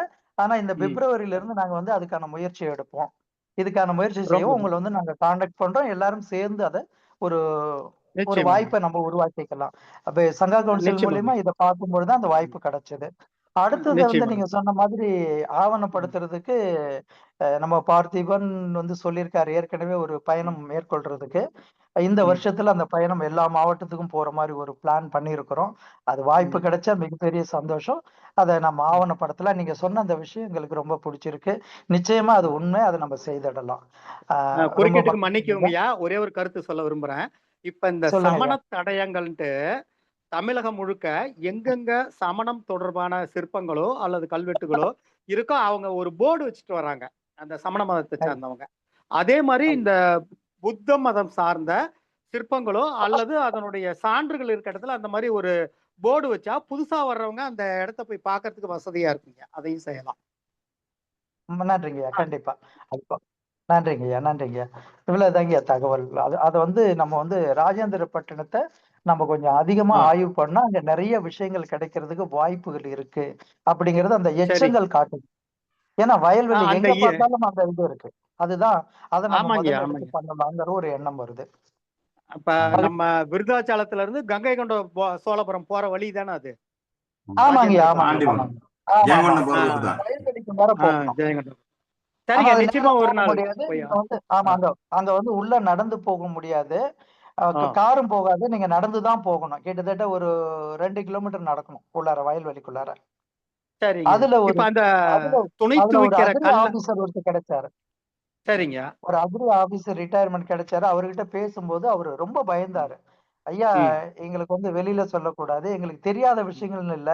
சின்ன பிள்ளையில ம், இருந்து இங்க தான் இருக்கிறோம். எல்லாம் நம்ம மக்கள் தான். ஆனா, ம், ஆதீனத்துக்கு கீழ இருக்கிறதுனால இவங்க எல்லாருமே பயப்படுறாங்க. இந்த இடம் பூரா ம், ம், ஆதீனத்தினுடைய எல்லை இருக்கு. நம்ம மக்கள் தான் அவங்களுக்கு வேலை செய்றாங்க. நம்ம மக்கள் தான் இத ம், உதவி பண்ணி இதெல்லாம் பண்ணுனது. இது ம், வந்து கொஞ்சம் கஷ்டம். அது ம். பார்த்துக்கங்க. அதனால நாங்க சரியா சொல்ல முடியாதுன்னு சொல்லிட்டாங்க. அதன் பிறகு பிள்ளைங்கள கூப்பிட்டு பேசிட்டு வந்தோம். அது ஒரு அந்த முயற்சி தான் சி உங்களுக்கு நெறைய விஷயங்கள் கிடைக்கும் அப்படின்னு நம்புறேன். சரிங்க. அந்த சிதைந்த சிற்பங்கள் இன்னும் அங்க இருக்காங்கய்யா? அந்த 2? இருக்குங்கய்யா. இருக்கு. ஓ! இருக்கு. சரிங்க. இப்போ அப்ப இது நிச்சயமா ரீசென்ட்டா ஒரு 3 மாசத்துக்கு முன்னாடி தான் போயிட்டு வந்தாங்க. அப்படியா? ரொம்ப மகிழ்ச்சிங்க. மகிழ்ச்சி. உங்களுக்கு நேரம் இருக்கிறப்ப சொல்லுங்கய்யா. நான் நேர்ல வரேன். வீரராகவன் ஐயாவையும் கூட்டிட்டு வரேன். பார்ப்பேங்கய்யா. ஐயா எனக்கு கள்ளக்குறிச்சி தான் சொந்த ஊரு. நான் சென்னையில இருக்கேன். அப்படியா? கள்ளக்குறிச்சி தான். ஆமாங்க. மகிழ்ச்சி, ஆ மகிழ்ச்சிங்க. ஐயா வணக்கம் உங்கள ஐயா. வணக்கம் தெரியும். பட் என்ன உங்களுக்கு தெரியாது. உங்கள எனக்கு தெரியும். அப்படியா? நன்றிங்க ஐயா. ரொம்ப நான் வந்து நன்றிங்க. பார்க்குறேன். சரிங்க. நன்றிங்க. வணக்கம் ஜெய்பீம் மகிழ்ச்சி. ராமுது ஐயா. வணக்கம் ஐயா. நன்றி. வணக்கம் அனைத்து சகோதரர்களுக்கும் வணக்கம். சகோதரர்களே, நான் மதுரையில இருந்து, என் பேர் கார்த்திக். இப்ப என்ன மதுரை மாவட்டத்துல பாத்தீங்கன்னா குட்லாம்பட்டிக்கு பக்கத்துல ஒரு புத்தர் கோயில் ஒண்ணு இருக்கு சார். நான் போயிருந்தேன், அங்க வணங்குறதுக்கு போயிருந்தேன். அங்க புத்தர் சிலையோட ஒரு கோயில் ஒண்ணு இருக்கு மதுரை மாவட்டத்துல. குட்லாம்பட்டிங்கிற ஃபால்ஸ் போற வழியில அந்த கோயில் இருக்கு. அதுக்கு நான் போயிருந்தேன், ஸ்தூபி. அதே மாதிரி ஐயா மதிப்புக்குரிய வெங்கடேசன் சார் அவர்களுக்கும், அன்புக்குரிய சகோதரர் கௌதம் ஐயா அவர்களுக்கும் இனிய வணக்கம். நன்றிங்க. மெயினா பாத்தீங்கன்னா மதுரை மாவட்டத்துல வந்து எந்தெந்த இலக்குல உங்களுக்கு எதுவும் தகவல் கிடைச்சா, எதுவும் புத்தர் சிலைகள் அந்த மாதிரி இருக்கிற மாதிரி எதுவும் தகவல் கிடைச்சிங்களா? அது ஒரு கொஸ்டின். இன்னொன்னு பாத்தீங்கன்னா, நம்ம எங்கெல்லாம் மொட்டை போடுறாங்களோ அதெல்லாம் வந்து புத்த மதங்கள் ஃபாலோ பண்ண இடம் அப்படின்னு தகவல் வருது. அதெல்லாம் எந்த அளவுக்கு உண்மை? ஐயா வெங்கடேசன் ஐயாவிட்ட கேட்கிற கேள்வி இது. இது தொடர்பா பல நூல்கள் இருக்குங்கய்யா. திரு மயிலை சீனி வெங்கடசாமி ஐயா வந்து தமிழும் பௌத்தம்ங்கிற ஒரு நூல்ல வந்து தமிழகம் முழுக்க எங்கெங்க பௌத்த சிற்பங்கள் இருக்குன்னு ஓரளவுக்கு குறிப்பிட்டிருக்காரு. அதுக்கு பின்னாடி வந்து பௌத்தத்தில் ஈடுபாடுடைய ஐஏஎஸ் அதிகாரி, ஓய்வு பெற்ற ஐஏஎஸ் அதிகாரி வந்து கொங்கு மண்டலத்துல வந்து பௌத்தம், தொண்டை மண்டலத்துல பௌத்தம், மதுரையில் பௌத்தம் அப்படிங்கிற மாதிரியான நூல்கள்லாம் எழுதியிருக்காரு. அதுல வந்து மேக்சிமம் பௌத்த அடையாளங்கள் எங்கெங்க இருக்கு அப்படிங்கிறத வந்து அடையாளப்படுத்தியிருக்காரு. முடிஞ்சா அந்த நூல்களை வாங்கி படிச்சா நீங்க நிச்சயம் தெரிஞ்சுக்கலாம். கண்டிப்பாங்கய்யா. அப்புறம் இன்னொன்னு என்ன சொல்றாங்கன்னா, வைணவம் வந்து நம்ம புத்த மதத்தை வந்து உள்வாங்கி வைணவமா மாறிடுச்சு அப்படின்னு தகவல் வருது. அது எந்த அளவுக்கு உண்மை? அதுக்கு இதையும் அதுதாங்கய்யா. பத்தி கொஞ்சம். அதுதாங்கய்யா. இப்ப வந்து வைணவம் வந்து பௌத்தத்தை உள்வாங்கி கரைச்சிக்கிச்சு. ஆ, சைவம் ஆ. வந்து சைவம் வந்து சமணத்தை உள்வாங்கி கரைச்சிக்கிச்சு. இப்ப ஓ. இவங்க என்ன பண்றாங்கன்னா 7ஆம் நூற்றாண்டுக்கு முன்னாடி நீங்க பாத்தீங்களா, சொல்லப்போனா ஆங்கிலேயர்கள் வர்றதுக்கு முன்னாடி வந்து இந்து மதம் அப்படிங்கிற ஒரு மதமே கிடையாது. ஆ. சைவம், ஆமா. வைணவம், உண்மைதாங்கய்யா. கௌமாரம் உண்மைதாங்க. இந்த மாதிரி தனித்தனி பிரிவுகள் தான் இருந்துச்சு. இவங்க என்ன பண்றாங்கன்னா 7ஆம் நூற்றாண்டுக்கு பின்னாடி இந்த மாதிரி பல்லவர் காலத்துல இருந்து ஸ்டார்ட் பண்ணிட்டாங்க அவங்க. பல்லவர் காலத்திலேயே வந்து முருகன் வந்து கௌமாரம்ங்கிற ஒரு தனி வழிபாட்டுல இருக்காரு. அவரை வந்து இவங்க ஒரு கற்பனை கதை கட்டுறாங்க. எப்படி கட்டுறாங்கன்னா, சிவனுக்கும் பார்வதிக்கும் பிறந்த பிள்ளை முருகன் அப்படின்னு சொல்லிட்டு சோமாஸ்கந்தர் அப்படின்னு ஒரு பேர் வைக்கிறாங்க முருகனுக்கு. சோமாஸ்கந்தர்னு பேர் வச்சு, இப்ப நீங்க காஞ்சிபுரத்துல பாத்தீங்களா, அங்க இருக்கக்கூடிய கோயில்கள்ல, காஞ்சிபுரத்துல இருக்க எல்லா கோயில்லையும் பாத்தீங்கன்னா சோமாஸ்கந்தர் தான் இருப்பாரு. சிவனும் பார்வதி இருப்பாங்க. முருகனை தன்னுடைய மடியில உட்கார வைப்பாங்க. அப்ப என்ன பண்றாங்க, கௌமாரம் என்ற மதத்தை இவங்க சைவத்துக்குள்ள இழுக்கிறாங்க. இழுத்து சிவனுடைய பிள்ளை முருகன் அப்படின்னு ஒரு புராண கதையை கற்பனையா கட்டுறாங்க. கட்டிட்டு இத மக்களிடையே பரப்புறாங்க. மன்னர் அப்ப இருந்த மன்னர்கள் அதுக்கு ஆதரவு கொடுக்குறாங்க. அப்படி அதே மாதிரிதான் கணபதி, விநாயகர் அப்படின்னு சொல்லக்கூடியது ஒரு தனி வழிபாடு தான். அதையுமே சைவத்துக்குள்ள இழுத்து கரைக்கிறாங்க. அதை போல பெண் வழிபாடு, கொற்றவை, அந்த கொற்றவை வழிபாட்டை என்ன பண்றாங்கன்னா இவங்க துர்க்கை அப்படிங்கிற பேர் மாற்றம் செஞ்சு சிவன் கோயிலுக்குள்ள சைவத்துக்குள்ள கொண்டு வராங்க. மாரியம்மன் கோயில கூட அந்த மாதிரி தான் வழிபடுறதா சொன்னாங்களே சார். ஆமா. ஆனா மாரியம்மன் கோயில். ஆமா, இத வந்து இவங்க சைவத்துக்குள்ள இழுத்து கிட்டத்தட்ட இன்னைக்கு பாத்தீங்களா 7ஆம் நூற்றாண்டுல இருந்து இந்த ஃப்ராடு வேலையை பண்ணிட்டு இருக்காங்க. ஆனா இதையும் மீறி அதை பின்பற்றக்கூடிய நம்ம மக்கள் பாத்தீங்களா, இன்னைக்கு முருகனுக்கு ஆயிரக்கணக்கான கோயில்கள் இருக்கு. அதே போல விநாயகர், பிள்ளையார் இவருக்கு ஆயிரக்கணக்கான கோயில்கள் இருக்கு, ஐயனாருக்கு ஏகப்பட்ட கோயில்கள் இருக்கு, மாரியம்மனுக்கு ஏகப்பட்ட கோயில் இருக்கு. இவங்க எவ்வளவுதான் புராண கதைய கற்பனையா சொல்லி மதத்தை உள்ள இழுத்தாலுமே கொஞ்சம் மக்கள் அதை உண்மைன்னு நம்புறாங்க, கொஞ்சம் மக்கள் அதை நம்புறது இல்லை. நிறைய பேரை பாருங்க, இந்த பெருதெய்வ கோயில்களுக்கு போனாலுமே கூட மொட்டை போடுறதுக்கு தங்க குலதெய்வ கோயிலுக்கு தான் போவாங்க. கருப்பண்ணசாமி கோயில், ஐயனார் கோயில், இந்த கோயில்ல தான் போய் மொட்டை போடுவாங்க. ஏன்னா அதுதான் அவங்களுக்கு நெருக்கமானது. அந்த இடங்கள்ல அவங்க உள்ள போகலாம், என்ன வேணா செய்யலாம். ஆனா இந்த கோயில்கள் போகும்போது என்ன பண்றான், கருவறையை விட்டு தள்ளி வைக்கிறான். 100 ஆண்டுகளுக்கு முன்ன நீ கோயிலுக்குள்ளே நுழையக்கூடாது, வெளியே இருந்து கோபுரத்தை பார்த்தீங்கன்னா உனக்கு கோடி தரிசனம் அப்படின்னு மனிதர்களிடையே ஏற்றத்தாழ்வை உருவாக்கியது இந்த இந்து மதம். இப்ப இந்து மதத்தை நம்ம முக்கியமா எதுக்கிறதுக்கு காரணமே என்ன, பிறப்பால் ஒருத்தன் உயர்ந்தவன் தாழ்ந்தவன் அப்படிங்கிறது அந்த மனு தர்மம் சொல்லுது. இவங்க அந்த பார்ப்பனர்கள் அதை வந்து வலிமையா நம்புறாங்க, பின்பற்றுறாங்க. அதனாலதான் மனிதனுக்குள் ஏற்றத்தாழ்வு இருக்கக்கூடாது. அதுக்கு தடையா இருக்கிறது மதமும் கடவுள் நம்பிக்கையும். அதை வந்து நம்ம முற்றிலா அகற்றணும்னு தான் பெரியார் காலத்துல இருந்து இன்னி வரைக்கும் நம்ம பேசிட்டு இருக்கோம். இன்னும் வேற ஏதாவது சந்தேகம் இருக்கா கேளுங்கய்யா, இல்லைன்னா வேற யாராவது கேள்வி கேளுங்கய்யா. ஜெய்பீம் நமபுத்தாய. வணக்கம் ஐயா. என் பேர் அரச்செல்வன். நான் வந்து திட்டக்குடி பகுதியை சார்ந்தவன் நானு.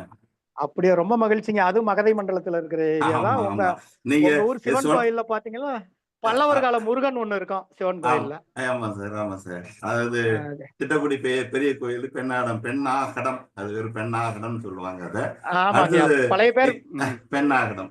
இப்ப நீங்க அந்த இது பாருங்க, நீங்க கேட்டீங்க இல்லையா, அந்த சிலை வீரகனூர் சிலை. ஆமாங்கய்யா. இது தெரியுதுங்களா, ஸ்கிரீன்ல தெரியுதா? இல்லைங்க, எனக்கு திடீர்னு ஸ்கிரீன் எதுவுமே வரமாட்டேங்குது. ஓகே, வேற யாருக்கும் பார்க்க முடியுதுங்களா இந்த சிலையை? பாக்குறேன் சார், பாக்குறேன் சார், பாக்குறேன் சார். பாக்குறீங்க? Yes sir. இந்த சிலைக்கு பக்கத்துல ஐயா சொன்ன மாதிரி ஒரு தமிழாசிரியர் வீடு. நாங்க இங்க போயிருந்தோம், நாங்க ஒரு குழுவா ஒரு 10-12 பேர் போயிருந்தோம். அப்ப பாத்தீங்கன்னா இந்த சிலையில பட்டை எல்லாம் போட்டு வச்சிருந்தாங்க. உடனே அவங்கள்ட்ட போய் சொன்னோம், ரிக்வெஸ்ட் பண்றோம், இது வந்து புத்தர் சிலை, இதுக்கு வந்து பட்டை போடாதீங்க அப்படின்னு சொன்ன உடனே அந்த அம்மா வந்து உடனே இதை கிளீன் பண்ணி எல்லாத்தையும் கழுவி விட்டாங்க. அது ரொம்ப சந்தோஷமா. அவங்களுக்கு விழிப்புணர்வு நீங்க சொன்ன மாதிரி தெரியாதனால நாங்க சொன்ன உடனே இந்த பட்டையெல்லாம் கழட்டி விட்டாங்க. அதுதான் உடனே இந்த போட்டோ எடுத்துட்டு வந்தேன் நானு. அடுத்தது பௌர்ணமி நாள் மட்டும் பண்றாங்கய்யா. பௌர்ணமி இல்ல ஃபுல்லாவே போட்டு வச்சிருந்தாங்க, பட்டை போட்டுருந்தாங்க ஃபுல்லாவே. ஓ சரிங்க. அடுத்தது தியாகனூரோட இந்த கோயில். நீங்க பார்த்து போட்டோ வரலன்னு சொன்னதுனால இதை போட்டு வச்சா. சரி, ஓகே. அடுத்தது அந்த இது இருக்கு பாத்தீங்களா, ராஜேந்திரபட்டினத்துடைய அந்த இடம் இருக்கு பாத்தீங்களா, அது வந்து நாங்க தாலுகா ஆபீஸ்ல போயிட்டு அந்த நிலம் ஏதாவது கோயிலுக்கு சொந்தமா இருக்கா அப்படின்னு ஒரு ஆய்வு செஞ்ச பொழுது அதுல ஏ ரெஜிஸ்டர்ல 20 சென்ட் நிலம் அந்த கோயிலுக்காக இருக்குது. ஓ, அப்பா அந்த கோயில் இருந்த இடங்களா? ஆமா, சிலை இருந்த இடம் அதுக்கு கோயிலுக்காக இருந்திருக்கலாம். அது வந்து அழிக்கப்பட்டிருக்கு. ஆனா 20 சென்ட் ஏ ஃபார்ம்ல இருக்கு, ஏ ரெஜிஸ்டர்ல இருக்கு. அதை வந்து நாங்க தயார் செய்து கலாமணின்னு சொல்லிட்டு முன்னாள் உறுப்பினர், நம்முடைய பௌத்த உறுப்பினர், தமிழ்நாடு சிறுபான்மை ஆணையத்துடைய பௌத்த உறுப்பினர் வந்து அவர் அதை முயற்சி எடுத்து அதெல்லாம் சேர்ந்து அந்த ரெக்கார்ட்லாம் கொடுத்து இன்னைக்கு பாத்தீங்கன்னா அந்த ராஜேந்திரபட்டினுடைய தலைவர் மிஸ்டர் சுரேஷ்னு சொல்லிட்டு தம்பி இருக்காங்க. அவங்க ஒரு என்ஜினியர். அவங்க வந்து இதை பத்தி எல்லாம் செஞ்சுட்டு இருக்கிறாங்க பல்வேறு விஷயங்கள். ஒரு கூடுதலான உங்களுக்கு ஒரு செய்தியை ஷேர் பண்ணிக்கிட்டேன் நானு. எல்லாருமே போட்டோ எல்லாம் எடுத்து வந்துடும் நானு. இதோ இருக்கு பாருங்க, இது பெரிய போட்டோ, இது நம்ம தியாகனூர் சிலை. சரிங்க, ரொம்ப மகிழ்ச்சிங்க. இதுல நான் ஒரு கருத்து என்ன சொல்ல விரும்புறேன்னாங்கய்யா, நிறைய இடங்கள்ல கல்வெட்டுகள், அதாவது சூளக்கல்னு சொல்லிட்டு நிலதானம் பண்ணதுக்கு சூளக்கல் வச்சிருப்பாங்க. அதே மாதிரி பௌத்த கோயில்களுக்கு தானம் பண்ண இடங்கள்லயுமே ஒரு கல்வெட்டோ ஏதோ ஒரு இது எல்லைக்கல்லோ வச்சிருப்பாங்க. அந்த நிலத்தை உழக்கூடிய ஆட்கள் என்ன பண்றாங்கன்னா, ஒரு 10 தலைமுறைக்கு முன்னாடி அவங்கள்ட்ட குத்தகைக்கு மாதிரி விட்டுருப்பாங்க கோயில் நிலத்தை. அவங்க என்ன பண்றாங்கன்னா, காலப்போக்குல பட்டா வாங்கி லஞ்சம் கொடுத்து அவங்க பேர்ல மாத்திக்கிறாங்க. ஆனா இந்த கல்வெட்டோ சூளக்கல்லோ அடையாளங்களோ ஏதாவது இருந்தா நம்ம நிலத்தை புடிங்குவாங்க. இப்ப முன்னாடி பேசின ஐயா சொன்னாரு, அந்த பௌத்த சிலை ஒண்ணு பெருசா இருந்துச்சு, அத கிணத்துக்குள்ள போட்டு மூடிட்டாங்க அப்படின்னு சொன்னாரு. அதுக்கான முக்கிய காரணம் என்னன்னா, அந்த சிலையானது வெளியே இருந்தா அந்த இடத்துல கோயில் இருந்ததுக்கு அதுவே பெரிய ஆதாரமா இருக்கும். சான்று. ஆமா, அந்த ஆதாரம் எதுவும் இருக்கக்கூடாதுன்னு தான் கிணத்துல போட்டு மூடுறாங்க. மூடிட்டாங்க. இல்லனா தூக்கிட்டு போய் வேற எங்கேயாவது வீசிடுவாங்க, குளத்துல, ஆத்துல, ஏரியில, இந்த மாதிரி இடங்கள்லாம் வீசிடுவாங்க. அதுக்கு காரணம் என்னன்னா, தன் கையில் இருக்கிற நிலத்தை யாரும் பிடுங்கிடக்கூடாது அப்படிங்கிறதுக்காக தான் பண்றாங்க.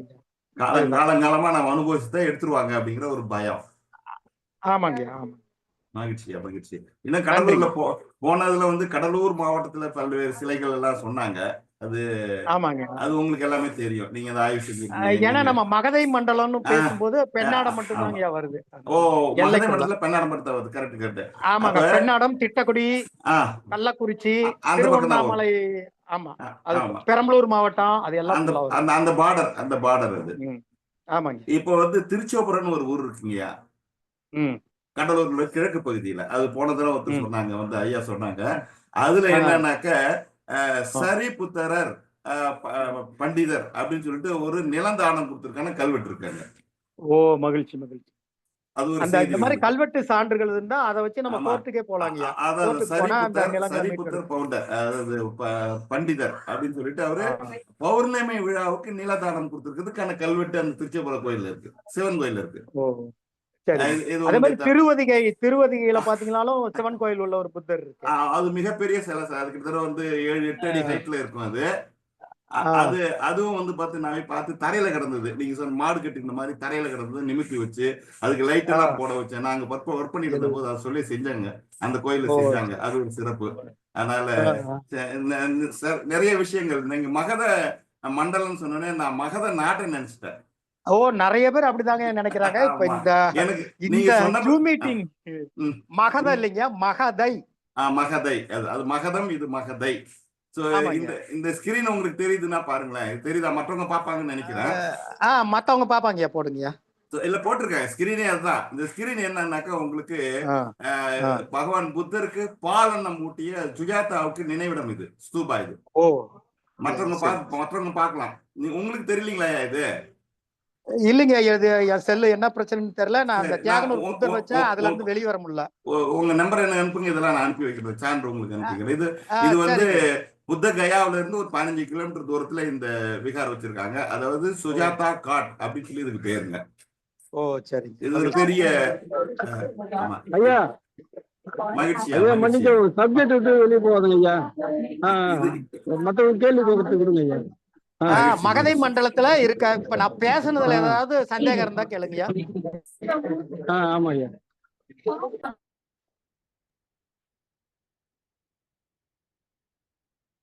வணக்கம். இதுவரைக்கும் நான் பேசுனதுல ஏதாவது சந்தேகம் இருந்தா கேளுங்க. வணக்கம் வெங்கடேசன். வணக்கம் மேம். சேகர். வணக்கம் ஐயா. சேகர் ஃப்ரம் நாகப்பட்டினம். ஒரு கிளாரிஃபிகேஷன் தான், it is not a question. வணக்கம் ஐயா, சொல்லுங்க. கல்வெட்டுல வந்து பள்ளிச்சந்தம் அப்படின்னு வருதுன்னு சொன்னீங்க இல்லைங்களா? ஆமாங்கய்யா.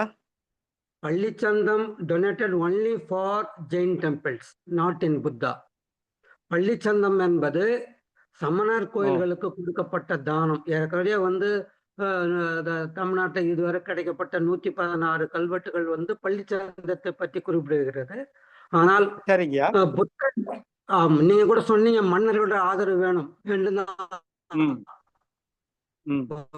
மதம் வளர வேண்டும் என்றால் மன்னர்களுடைய ஆதரவு வேண்டும். ஆதரவு மட்டும் இல்ல, அதை ஃபாலோ பண்றவங்க எப்படி இருக்கிறாங்க, மனநிலை எப்படி என்பது வந்து ஒரு மத வளர்ச்சியானது முக்கியமானது, முக்கிய பங்கு வகிக்கிறது. இப்போ அசோகருடைய காலத்தில் வந்து பாத்தீங்கன்னா நார்த் இந்தியாவில் இருக்கிற சாஞ்சி, சாரநாத், கயா போன்ற இடங்களில் வந்து கற்களால் எடுக்கப்பட்ட சின்னங்களாகவே எடுக்கப்பட்டது, அழிக்கப்படவில்லை. அழித்தாலும் வந்து அது அப்படியே நிக்குது. இருக்கக்கூடிய சில விகாரங்கள், all the vihars the made of stucco, சுண்ணாம்பினால் கட்டப்பட்ட, செங்கலினால் கட்டப்பட்டது. டேக் ஃபார் எக்ஸாம்பிள் வந்து ராஜராஜன் சொல்றான் நாகப்பட்டினத்தில், சூடாமணி விகாரத்திற்கு என்னால் எடுக்கப்பட்டது. நான் சுப்ராயல் சார், ராஜவேலன், நாங்கெல்லாம் அந்த கல்வெட்டு அண்மையில தான் ஒரு ஆண்டுகளுக்கு முன்பாக அந்த கல்வெட்டு இருக்கிற சிவன் கோயில் இருக்கிற கல்வெட்டு சீரியல் எடுத்து வச்சுட்டாங்க, செமெண்ட் போட்டு மறைச்சிட்டாங்க. அதை வந்து சுப்ராயல் சார் இது ஸ்கிராப் பண்ண ஸ்கிராப் பண்ணி பார்த்தா அதுல 11 வரிகள் கொண்ட அவன் மட்டும்தான் வந்து அதற்கு ஆதரவு அளித்துள்ளான். முழுமையாக தானம் அளித்துள்ள செய்தியானது அழகாக கொடுக்கப்பட்டுள்ளது. அது ஃபுல்லா ஸ்டக்கோ. சரிங்க.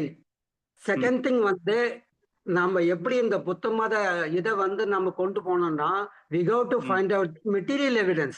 Take for example the find out the excavation. இப்போ உதாரணம் வந்து பாத்தீங்கன்னா காவேரி பூம்பட்டினம். காவேரி பூம்பட்டினம் அகழ்வாயில வந்து நமக்கு such a lot of Buddhist sculpture, அந்த புத்த இருக்கைகள் நிறைய கிடைத்தது. as well as வந்து பாத்தீங்கன்னா நிறைய வந்து இதுல நாகப்பட்டினத்துல இன்னும் நாகப்பட்டினத்துல இருக்குதுன்னு சொல்றாங்க. நானும் 3 ஆண்டுகளா வந்து சுத்திட்டே இருக்கிறேன். சிலைகள் மட்டும் 2 சிலைகள் கிடைக்கப்பட்டது. திருவாரூர் அருங்காட்சியகத்துல, நாகப்பட்டினம் அருங்காட்சியகத்துல ஏறக்குறைய ஒரு 50க்கும் மேற்பட்ட புத்த சிற்பங்கள் கிடைக்கின்றது, கிடைத்துள்ளது. ஆனா அந்த வந்து நமக்கு மேற்படி வந்து நீங்க சொன்ன மாதிரி வந்து அந்த விகாரங்கள், அந்த சிற்பங்கள் அழிக்கப்பட்டு விட்டது. நாங்க படவேட்டில வந்து 94 வந்து 6 புத்த சிற்பம் கண்டெடுத்தேன். அந்த 6 புத்த சிற்பம் எங்க பேராசிரியர் டாக்டர் KV ராமன் வந்து இதனுடைய காலம் 9th century சேகர்னு சொன்னார். 2ம் தலைகள் வந்து புட்டு தலையை வெட்டப்பட்டு இருந்தது. அந்த ஊர் மக்கள் இதற்கு வந்து ரிஷி என்று அழைக்கின்றார்கள். அங்கேயே கோயில் கட்டி வச்சிருந்தாங்க. TVS நிறுவனம் அங்கேயே கோயில் கட்டி 2 வச்சுச்சு. 2 புத்த சிற்பத்தை வந்து திருவண்ணாமலை அருங்காட்சியகத்துக்கு நான் தான் எடுத்து அதை வந்து கொடுத்துட்டேன். இந்த மாதிரி புத்த சிற்பங்கள் பரவலாக நிறைய இருக்கின்றது. நீங்க சொன்ன மாதிரி அந்த பரவலாக இருக்கின்ற இடங்களில் கண்டிப்பாக அந்த புத்தர் கோயில், அந்த புத்த விகாரங்கள், அதுக்கு வந்து ஆட்சி விகாரமாக இருக்கும். நீங்க வந்து அமராவதி வந்து பாத்திருந்தீங்கன்னா தெரியும், அது போன்ற அமைப்பில் இருந்தது. இது எல்லாமே வந்து கட்டுமானத்தை உடைக்கப்பட்டு சிதைக்கப்பட்டு இருந்ததால் தான் நமக்கு இது போன்று கிடைக்கப்பெறவில்லை என்பது ஒரு உண்மை. சரிங்க. நல்ல அந்த மகத நாட்டினுடைய எப்படி புத்த மதம் பரவி செல்வாக்கு 12ஆம் நூற்றாண்டில் என்பது நல்ல அற்புதமா சொன்னீங்க. ரொம்ப சிறப்பு. இதே போன்று ஒவ்வொரு பகுதிகளிலும் உள்ள நுணுக்கமாக புத்த சிற்பங்கள் நமக்கு முக்கியமா இப்ப கிடைக்க வேண்டியது இலக்கிய ஆதாரம் முக்கியமானது. அந்த இலக்கியங்கள் இருந்து போனால்தான் நமக்கு வந்து சில தடயங்கள் நமக்கு கிடைக்க வாய்ப்பு கிடைக்கும். தடயங்கள் மூலமாக வந்து பாத்தீங்கன்னா கலெக்ஷன்ஸை பார்க்க வேண்டும். அதே மாதிரி வந்து டிஸ்ட்ரிக்ட் மேனுவல் இதெல்லாம் பார்த்தா ஓரளவுக்கு புத்த மத இருக்கைகள் தான் நமக்கு கிடைக்கும். அதே மாதிரி கல்வெட்டு வந்து கிடையாது, ரொம்ப ரேர் கூட கிடையாது. அந்த அளவுக்கு அளவுக்கு புத்த மதத்திற்கான கல்வெட்டு கிடையவே கிடையாது. அந்த அளவுக்கு இருக்கின்றது. அதற்கு நாம இன்னும் சர்ச் பண்ணலாம். புரியுதுங்களா? தமிழகத்தில் மட்டும்தான் அசோகனுடைய கல்வெட்டு கிடைக்க பெறவில்லை. ஆந்திரா, கர்நாடகாவில் அப்படியே நின்று போச்சு. ஏன் இல்லை? புத்த மதத்தை பரப்புவதற்கு அசோகன் தன்னுடைய மகனையும் மகளையும் அனுப்புகிறார்கள். அனுப்புகின்ற போது தமிழகத்தின் வழியாகத்தான் சென்றிருக்க வேண்டும். கடல் வழியில் சென்றார்கள் என்று கூட்டு இருக்கிறது. இது போன்ற ஒரு ஆராய்ச்சியானது, நுணுக்கமான ஒரு ஆய்வானது, புத்த மத ஆய்வானது நாம் உங்களை போன்ற ஆர்வலர்கள் அதை வந்து சேர்த்து செய்தாதான் அதோடைய உண்மை வெளிப்பாடானது வரும் என்பது என்னுடைய கருத்தாகும். நிச்சயமா நிச்சயமா. நன்றிங்க.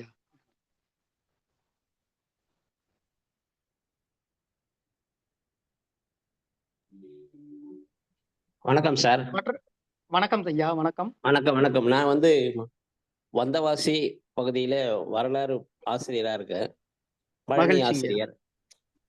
திருவண்ணாமலை வந்தவாசி பகுதியில எங்கேயாச்சும் நம்ம கோயில் வந்து ஐடென்டிஃபை பண்ணிருக்காங்களா, கல்வெட்டு இருக்கா அப்படிங்கிறது வந்து ஃபைண்ட் அவுட் பண்ணி சொல்ல முடியுமா? பேர் சொல்லுங்க ஐயா. பழனி ஆசிரியர். எங்க பழனி, நான் சேகர் பேசுறேன். வணக்கம் ஐயா, நல்லா இருக்கீங்களா? தெரியும். படவேட்டுல வந்து நிறைய கண்டுபிடிச்சிருக்கிறோம். அதுக்கும் பக்கத்துல வந்து சிறுமூர்னு ஒரு இடத்துல இருக்கு, நிறைய இருக்கு. வடார்காடு மாவட்டத்தில் வந்து புத்த மத சிற்பங்கள் நிறைய இருக்கின்றது. நீங்க போய் வந்தவாசிலே நிறைய இருக்கு. வந்தவாசில நீங்க போய் பார்க்கலாமே. கலாய்வு பண்ணுங்க. சரிங்க ஐயா, சரிங்க. போய் கலாய்வு பண்ணுங்க, ஊரூரா போய் பாருங்க, நிறைய கிடைக்கும். புத்த மத இருக்கை நிறைய பேர் இருக்கிறாங்க. வந்தவாசிலே இருக்கிறாரு, அந்த புத்த நண்பர் ஒருத்தர் இருக்கிறாரு. அவர் அடிக்கடி வந்து புத்த நாடுகளுக்கெல்லாம் சென்று வருவார். அவர்கிட்ட நிறைய தரவுகள் இருக்கின்றது. அது போன்ற தரவுகள் எங்க இருக்கிறது, எப்படி இருக்கு? வந்தவாசி நிறைய இருக்கு. இன்னொன்னு நேரம் வந்து வந்தவாசி இந்த பகுதியில வந்து மலைப்பகுதிகள்லாம் நிறைய இருக்கு அந்த இருக்கைகள். ஆனா கல்வெட்டு எதுவும் இல்லை. ஆனா புத்த மத இருக்கைகள் இருக்கு. இப்போ ஆர்வலர் வந்து தனியா அவங்க வந்து புத்தர் சிலையை வச்சு அவங்க வந்து வழிபடக்கூடிய மதத்தை வந்து பரப்புறது, ஆர்கனைஸ் பண்றது பண்ணிட்டு இருக்காங்க. தொல்பொருள் ஆராய்ச்சி மூலம் வந்து இருக்கா, கல்வெட்டு இருக்கா, கோயில் இருக்கா அப்படிங்கிறதா கேள்வி. கல்வெட்டு இல்ல, ஆனால் புத்த மத சிற்பங்கள் இருக்கின்றது. ஆமா. புத்த சிற்பங்கள் இருக்கின்றது, கல்வெட்டு அது இல்லை. நாம தான் போய் சர்ச் பண்ணணும். ஆர்வலர்கள், நீங்க ஆர்வலர்கள் நிறைய பேர் ஆர்கியாலஜி தான் போகணும்னு அவசியம் கிடையாது. நிறைய பேர் வெங்கடேசன் வந்து பாருங்க, முழு நேர பணியா வேலை செய்யறாரு. அவரை பாராட்டணும் உண்மையிலே. Thank you. Okay okay sir. Okay thank you sir. நான் ஃபாலோ பண்ணிக்கிறேன் சார். நன்றிங்க. நன்றிங்க. இன்னும் யாராவது இருந்தா கேட்கலாங்க.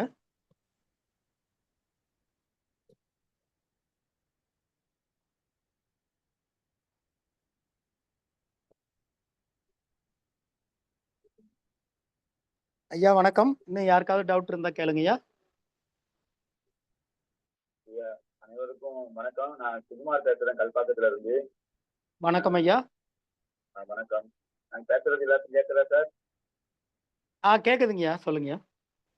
என்னுடைய ஒரு குறை ரொம்ப அருமையான பல தகவல்களை, தெரியாத தகவல்களை தந்தது. தென்பகுதியில உள்ள பௌத்த இடங்களையும் பற்றியும் வந்து கொஞ்சம் ஆராய்ச்சி பண்ணி அதையும் வந்து நிறைய வெளிப்படுத்த வேண்டி கொள்கிறேன். அதுக்கப்புறம் வந்து எனது நம்ம பௌத்தம் மேலும் வளருவதற்கு வந்து ஒவ்வொரு கிராமத்துக்கும் ஒரு அரச மரம், அதன் அடியில் ஒரு புத்தர் சிலையை வச்சதுக்கு அவர் ஒரு ட்ரஸ்ட் மாதிரி ஏது பண்ணி நாம வந்து எல்லாத்துக்கும் வந்து அன்பளிச்சு நம்ம பௌத்தத்தை வந்து மேலும் விரிவாக்கணும்னு கேட்டுக்கொள்கிறேன். நன்றி. நன்றி.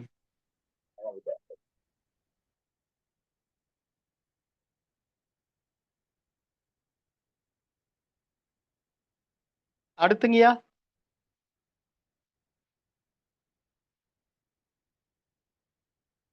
மகதை மண்டலத்துல பௌத்தத்தை பத்தி ஏதாவது சந்தேகம் இருந்தா கேளுங்கய்யா.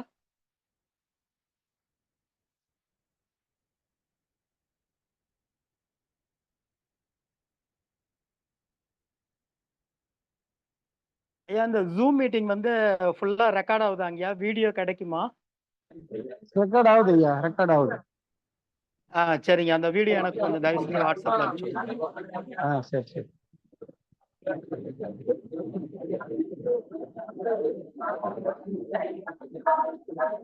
அண்ணா சொன்னா அவரு முடிச்சுட்டாரு, நீங்க பேசுங்க. அவரு தினகர் இருக்காரு, அவரு சேகர் சார், டாக்டர் சேகர் இருக்காரு, தினகர் இருக்காரு. இல்ல இன்னும் பேசல.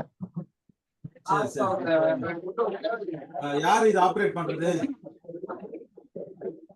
இப்போ வந்து எந்த ஹோஸ்ட் கேன்சல் ஆயிடுது, அவரு தான், வெங்கடேசன் சார் தான் ஹோஸ்டா இருக்காரு.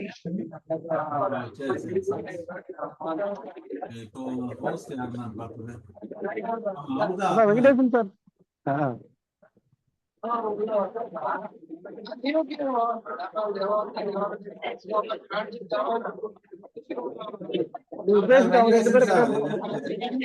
நீங்க ஹோஸ்டா மாத்தி விடுங்க, அவர் கோ ஹோஸ்ட் போடாம. சார் வெங்கடேசன் சார், நீங்க என்ன ஹோஸ்டா கொஞ்சம் மாத்தி விடுங்க.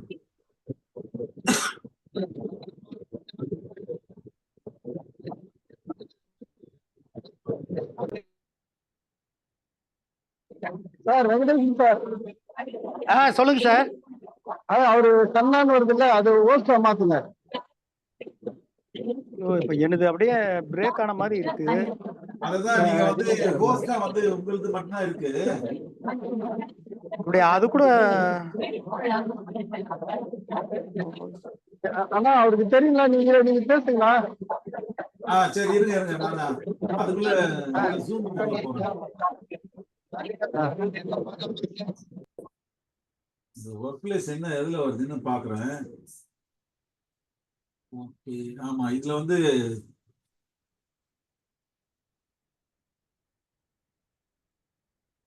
நான் அதுல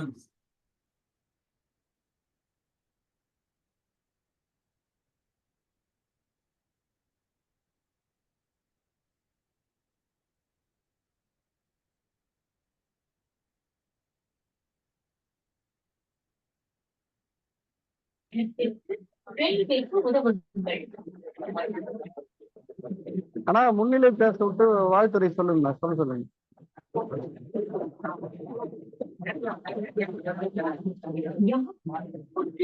स्टेशन है सुरक्षित यात्रा एक तो रेलवे से हमें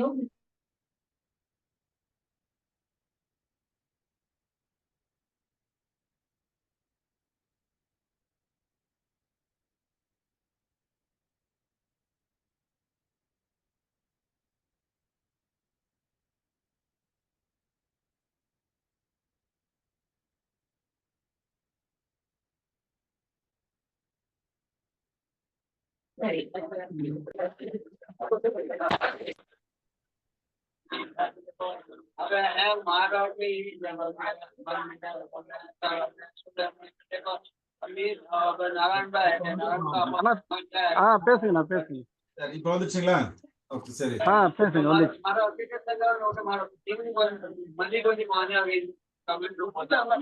அண்ணா 2 பேர் இருக்காங்க லைன்ல தான். ஆமா. அவரு டாக்டர் சேகர், மகா தினகரன்.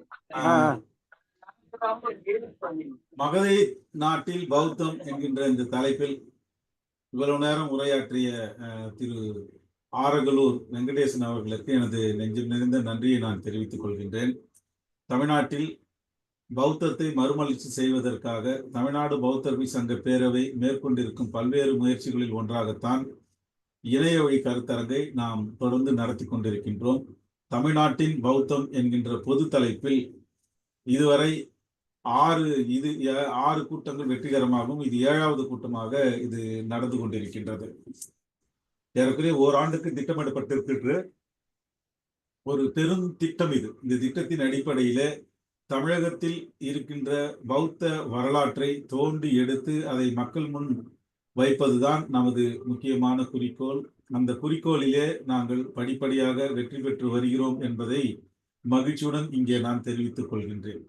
இதிலே மிக முக்கியமாக மகதை நாடு என்று சொல்லப்படுகின்ற கள்ளக்குறிச்சி, சேலம், கடலூர் பகுதி முதலிய பெரம்பலூர், அரியலூர் உள்ளிட்ட மாவட்டங்கள் அடங்கிய அந்த மகதை பகுதியிலே பௌத்தம் செழித்திருந்தது என்பதை பற்றி நாம் அறிவோம். அது எவ்வாறு செழித்திருந்தது, அதற்கான பௌத்த அடையாளங்கள் எல்லாம் எப்படி இருக்கின்றன என்பதை பற்றி அறிய வேண்டும் என்பதற்காகத்தான் வரலாற்று ஆய்வாளர் திரு ஆரகலூர் வெங்கடேசன் அவர்களை நாம் அழைத்திருந்தோம். ஏற்கனவே தியாகனூரில் நடைபெற்ற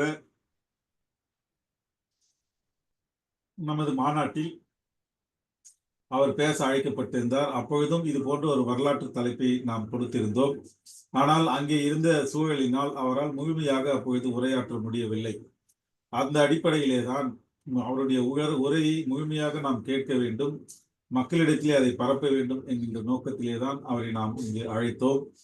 நாம் எல்லாம் எதிர்பார்த்ததை விட மேலாகவும் நமக்கு தேவைக்கு அதிகமாகவும் பல ஏராளமான தகவல்களை தந்து நம்மை இன்று அவர் திக்குமுக்காக வைத்திருக்கின்றார். தொடர்ந்து பல்வேறு அகழ்வாய்வுகள் மேற்கொள்ளப்பட்டால் மகதை மண்டலத்தில் ஏராளமான புத்த மதத்தின் அடையாளங்களை நம்மால் கண்டெடுக்க முடியும். கொஞ்சம் சிறிது நேரத்திற்கு முன்பு சுந்தரவடிவேல் அவர்கள் பேசிய குறிப்புகளும் கூட நமக்கு அதற்கு உதவியாக இருக்கும் என்று நான் நம்புகின்றேன். தமிழ்நாடு பௌத்தர்கள் சங்க பேரவை மேற்கொள்ளும் பல்வேறு பணிகளுக்கு தமிழ்நாட்டின் வரலாற்று அறிஞர்கள், ஆய்வாளர்கள், தொல்லியல் ஆய்வாளர்கள், கல்வெட்டியல் ஆய்வாளர்கள் உள்ளிட்டவர் பலரும் நமக்கு தொடர்ந்து ஊக்கமும் தங்களுடைய கருத்துக்களையும் ஆய்வுகளையும் முன்வைத்துக் கொண்டிருக்கின்றார்கள். எனவே அவர்களுக்கு நான் நன்றியை தெரிவிக்க கடமைப்பட்டிருக்கின்றேன். இவ்வளவு நேரம் நீங்கள் பொறுமையாகவும் ஆர்வத்தோடும் கேட்டதற்காக எனது நன்றியை நான் தெரிவித்துக் கொள்கின்றேன். ஆரகலூர் வெங்கடேசன் அவர்கள் தமிழ்நாட்டின் ஒரு பிரபலமான ஒரு புகழ்பெற்ற ஒரு வரலாற்று ஆய்வாளராக தற்போது விளங்குகின்றார். அவர் நமக்கு உரையாற்றியது மிக பெரும் மகிழ்ச்சி. அவருக்கு எனது நன்றியை நான் தெரிவித்துக் கொள்கின்றேன். இந்த கூட்டத்திற்கு நன்றிங்க ஐயா. நான் தாமதமாக வந்ததற்கு எனது வருத்தத்தை நான் தெரிவித்துக் கொள்கின்றேன். அதற்கு காரணம் பெரம்பூரிலே இருக்கின்ற ரோகிணி புத்த விகாரிலே சில விஷயங்களை சரி செய்வதற்காக சென்று இப்பொழுதுதான் வந்தேன். ஆனால் முழுமையாக ஆரகலூர் வெங்கடேசன் அவர்களுடைய உரையை நான் முழுமையாக கேட்டேன். மற்ற தோழர்களின் உரையாடல்கள் முழுமையாக கேட்டேன். அவை அத்தனையும் சிறப்பு வாய்ந்தவை. தொடர்ந்து நாம் பயணிப்போம். உங்கள் அனைவருக்கும் எனது நெஞ்சம் நிறைந்த நல்வாழ்த்துக்களை நான் தெரிவித்துக் கொள்கின்றேன். இந்த நிகழ்ச்சி தொடர்ந்து நடத்தி கொண்டிருக்கின்ற மகா தினகரன் அவர்களுக்கும், இந்த நிகழ்ச்சியில் வாழ்த்துரையாற்ற வந்திருக்கின்ற சேகர் அவர்களையும் நான் வருகை என்று வரவேற்கின்றேன், வாழ்த்துக்களையும் தெரிவித்துக் கொள்கின்றேன். இவ்வளவு நேரம் ஏறக்குறைய 2 மணி நேரத்திற்கு மேலாக நடைபெற்றுக் கொண்டிருக்கும் இந்த கருத்தரங்கம் வெற்றிகரமாக நடந்திருக்கின்றது. திரு மகா தினகரன் அவர்களும் திரு சேகர் அவர்களும் தங்களது உரையை தொடங்கி நிறைவு செய்யும்படி கேட்டுக்கொள்கின்றனர். நன்றி, வணக்கம்.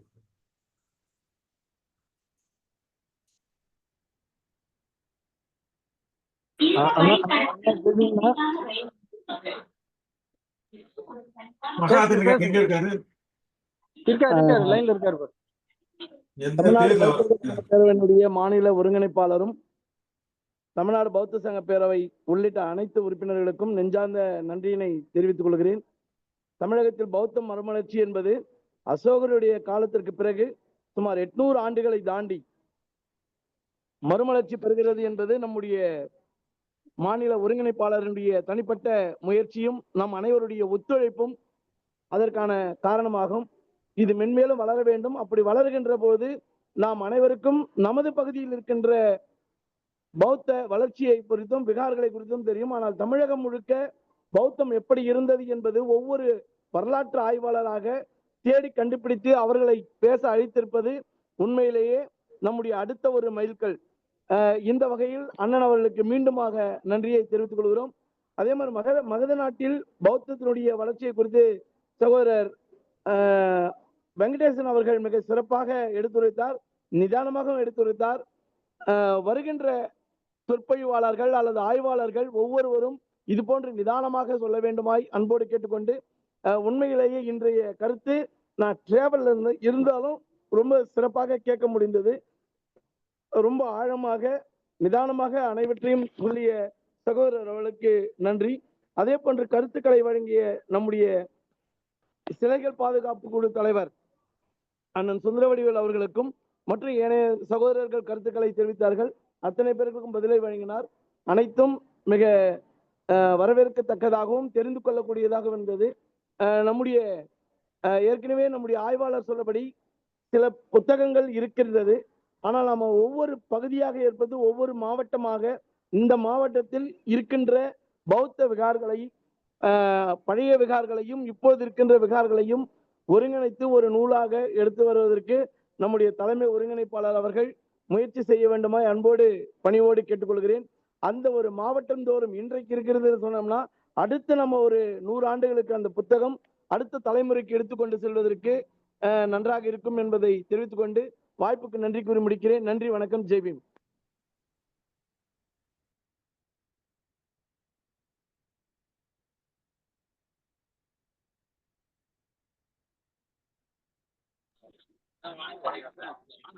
நன்றி. தொல்லியல் ஆய்வாளர் டாக்டர் சேகர் அவர்கள் வாழ்த்துறை வழங்குமாறு அன்போடு கேட்டுக்கொள்கிறேன். அனைவருக்கும் வணக்கம். தமிழ்நாடு பௌத்தர்கள் சங்க பேரவையினுடைய தமிழ்நாடு பௌத்த கூட்டம் 6வது கூட்டம் மிக சிறப்பாக நடந்தேறி வருகிறது. இதற்கு தலைமை வகித்த கௌதம் சன்னா, திருவாளர் கௌதம் சன்னா மற்றும் முன்னிலை வகித்த திரு மகா தினகரன், நண்பர்களுக்கு முனைவர் கலைநேசன் போன்றவர்களுக்கு என்னுடைய மாலை வணக்கம். நண்பர் அரகலூர் வெங்கடேசன் தன்னுடைய பகுதியில் மகதை பகுதியில் இருந்த குறுநில மன்னர்கள் ஆட்சி செய்த பகுதியினுடைய புத்த சமய வளர்ச்சி மற்றும் இருக்கைகள் பற்றி மிக அற்புதமாக கூறினார். அதே போன்று நம்முடைய ஆய்வானது இது போன்று ஒரு நுணுக்கமாக செல்ல வேண்டும். ஒவ்வொரு பகுதியில் இருக்கக்கூடிய இந்த ஆர்வலர்கள் ஆய்வாளர்கள் புத்த இருக்கைகள் இருக்கின்றதா, அந்த புத்த சமயத்தை பற்றியுடைய குறிப்புகள் என்ன இருக்கின்றது என்பதை நுணுக்கமாக சேகரிக்கப்பட்டு இது பெரிய லெவலுக்கு கொண்டு போகலாம். அந்த வகையில் தங்களுடைய இந்த தமிழுடைய சங்க பேரவை, தமிழ்நாடு பௌத்த சங்க பேரவை சிறப்பாக செய்து வருகிறது என்பதை நன்கு அறிவேன். அதே போன்று தமிழ்நாட்டிலுடைய புத்த இருக்கைகள் எங்கெங்கெல்லாம் இருந்தது, இப்போ பார்த்தீங்கன்னா நிறைய பௌத்தர்களுடைய சங்கம் வச்சுட்டு இருக்கிறாங்க. திருப்பத்தூர்ல இருக்கிறாங்க, வந்தவாசியில் இருக்கிறாங்க, சென்னை போன்ற ஒரு 6-7 இடங்களில் இருக்கின்றது. அவர்களெல்லாம் இப்போ மாடர்ன் புத்திசம், தற்கால புத்த சமயத்தை பின்பற்றி வருகின்றார்கள். இப்போ அசோகர் காலத்துடைய புத்தருக்கும் தற்போது உள்ள நிலைக்கும் வந்து மிகுந்த, அதாவது அசோகரே வந்து பார்த்தீங்கன்னா கிமு 3ஆம் நூற்றாண்டில் அவருடைய ஏற்பட்ட இடைக்கால அவருக்கு ஏற்பட்ட கலிங்கத்து வார்க்கு பிறகுதான் வந்து மனம் திரும்பி வருகின்றார். அந்த அடிப்படையில் ஒரு காலகட்டத்தில் புத்த மதமானது தமிழகத்தில் தமிழகத்தில் மட்டும் இந்தியாவில் தழைத்தோங்கி இருந்தது. குறிப்பாக புத்த மதமும் சமண மதமும் இந்தியாவில் தோன்றிய மதங்கள். ஏன் இந்தியாவில் தழைத்தோங்கவில்லை? என்ன காரணம்? அந்த காரணமானது வந்து பார்த்தீங்கன்னா ஆறுகுளர் வெங்கடேசன் ஆரம்பத்த கட்டத்திலே வந்து அற்புதமாக எடுத்துரைத்தார். அவர்களும் எனது வாழ்த்துக்கள். அதே போன்று இது போன்ற நிகழ்வுகள், இது போன்ற ஜூம் மீட்டிங் ஆனது வந்து நடத்தி ஒவ்வொரு பகுதியிலும் இருக்கக்கூடிய புத்த மத குறிப்புகள், தெரியாத ஒரு பல வரலாற்று செய்திகளை, தெரியாத பல கல்வெட்டு செய்திகள் இன்னும் நிறைய இருக்கின்றது. புத்த படம் போட்ட காசுகள் வெளியிடப்பட்டுள்ளது. புத்த மத சின்னங்கள் இருக்கின்றது, குறியீடுகள் இருக்கின்றது. இது போன்ற குறியீடுகள், சின்னங்கள், காசுகள், இந்த பொம்மைகள், அதாவது சுடுமண் பொம்மைகள், இது போன்ற பகுதிகள் எங்கு கிடைக்கின்றது? இந்த பகுதி அங்கங்கு கிடைக்கப்பட்ட குறிப்புகளை, அங்கங்கு கிடைக்கப்பட்ட ஆர்வலுக்கு கொடுக்கின்ற தரவுகளை சேகரித்து ஒரு பெரிய அளவில் வந்து இந்த சங்கமானது கொண்டு செல்ல வேண்டும் என்று வாழ்த்தி வரவேற்று அனைத்து நல்லுள்ளங்களுக்கும் எனது நன்றி கூறி விடைபெறுகிறேன். குறிப்பாக அறுகலூர் வெங்கடேசன், இது எடுத்த தளர்த்து வாங்கிய கௌதம் சன்னா, மகா தினகரன் அவர்களுக்கு எனது நெஞ்சார்ந்த நன்றியை தெரிவித்துக் கொள்கிறேன். நன்றி, வணக்கம்.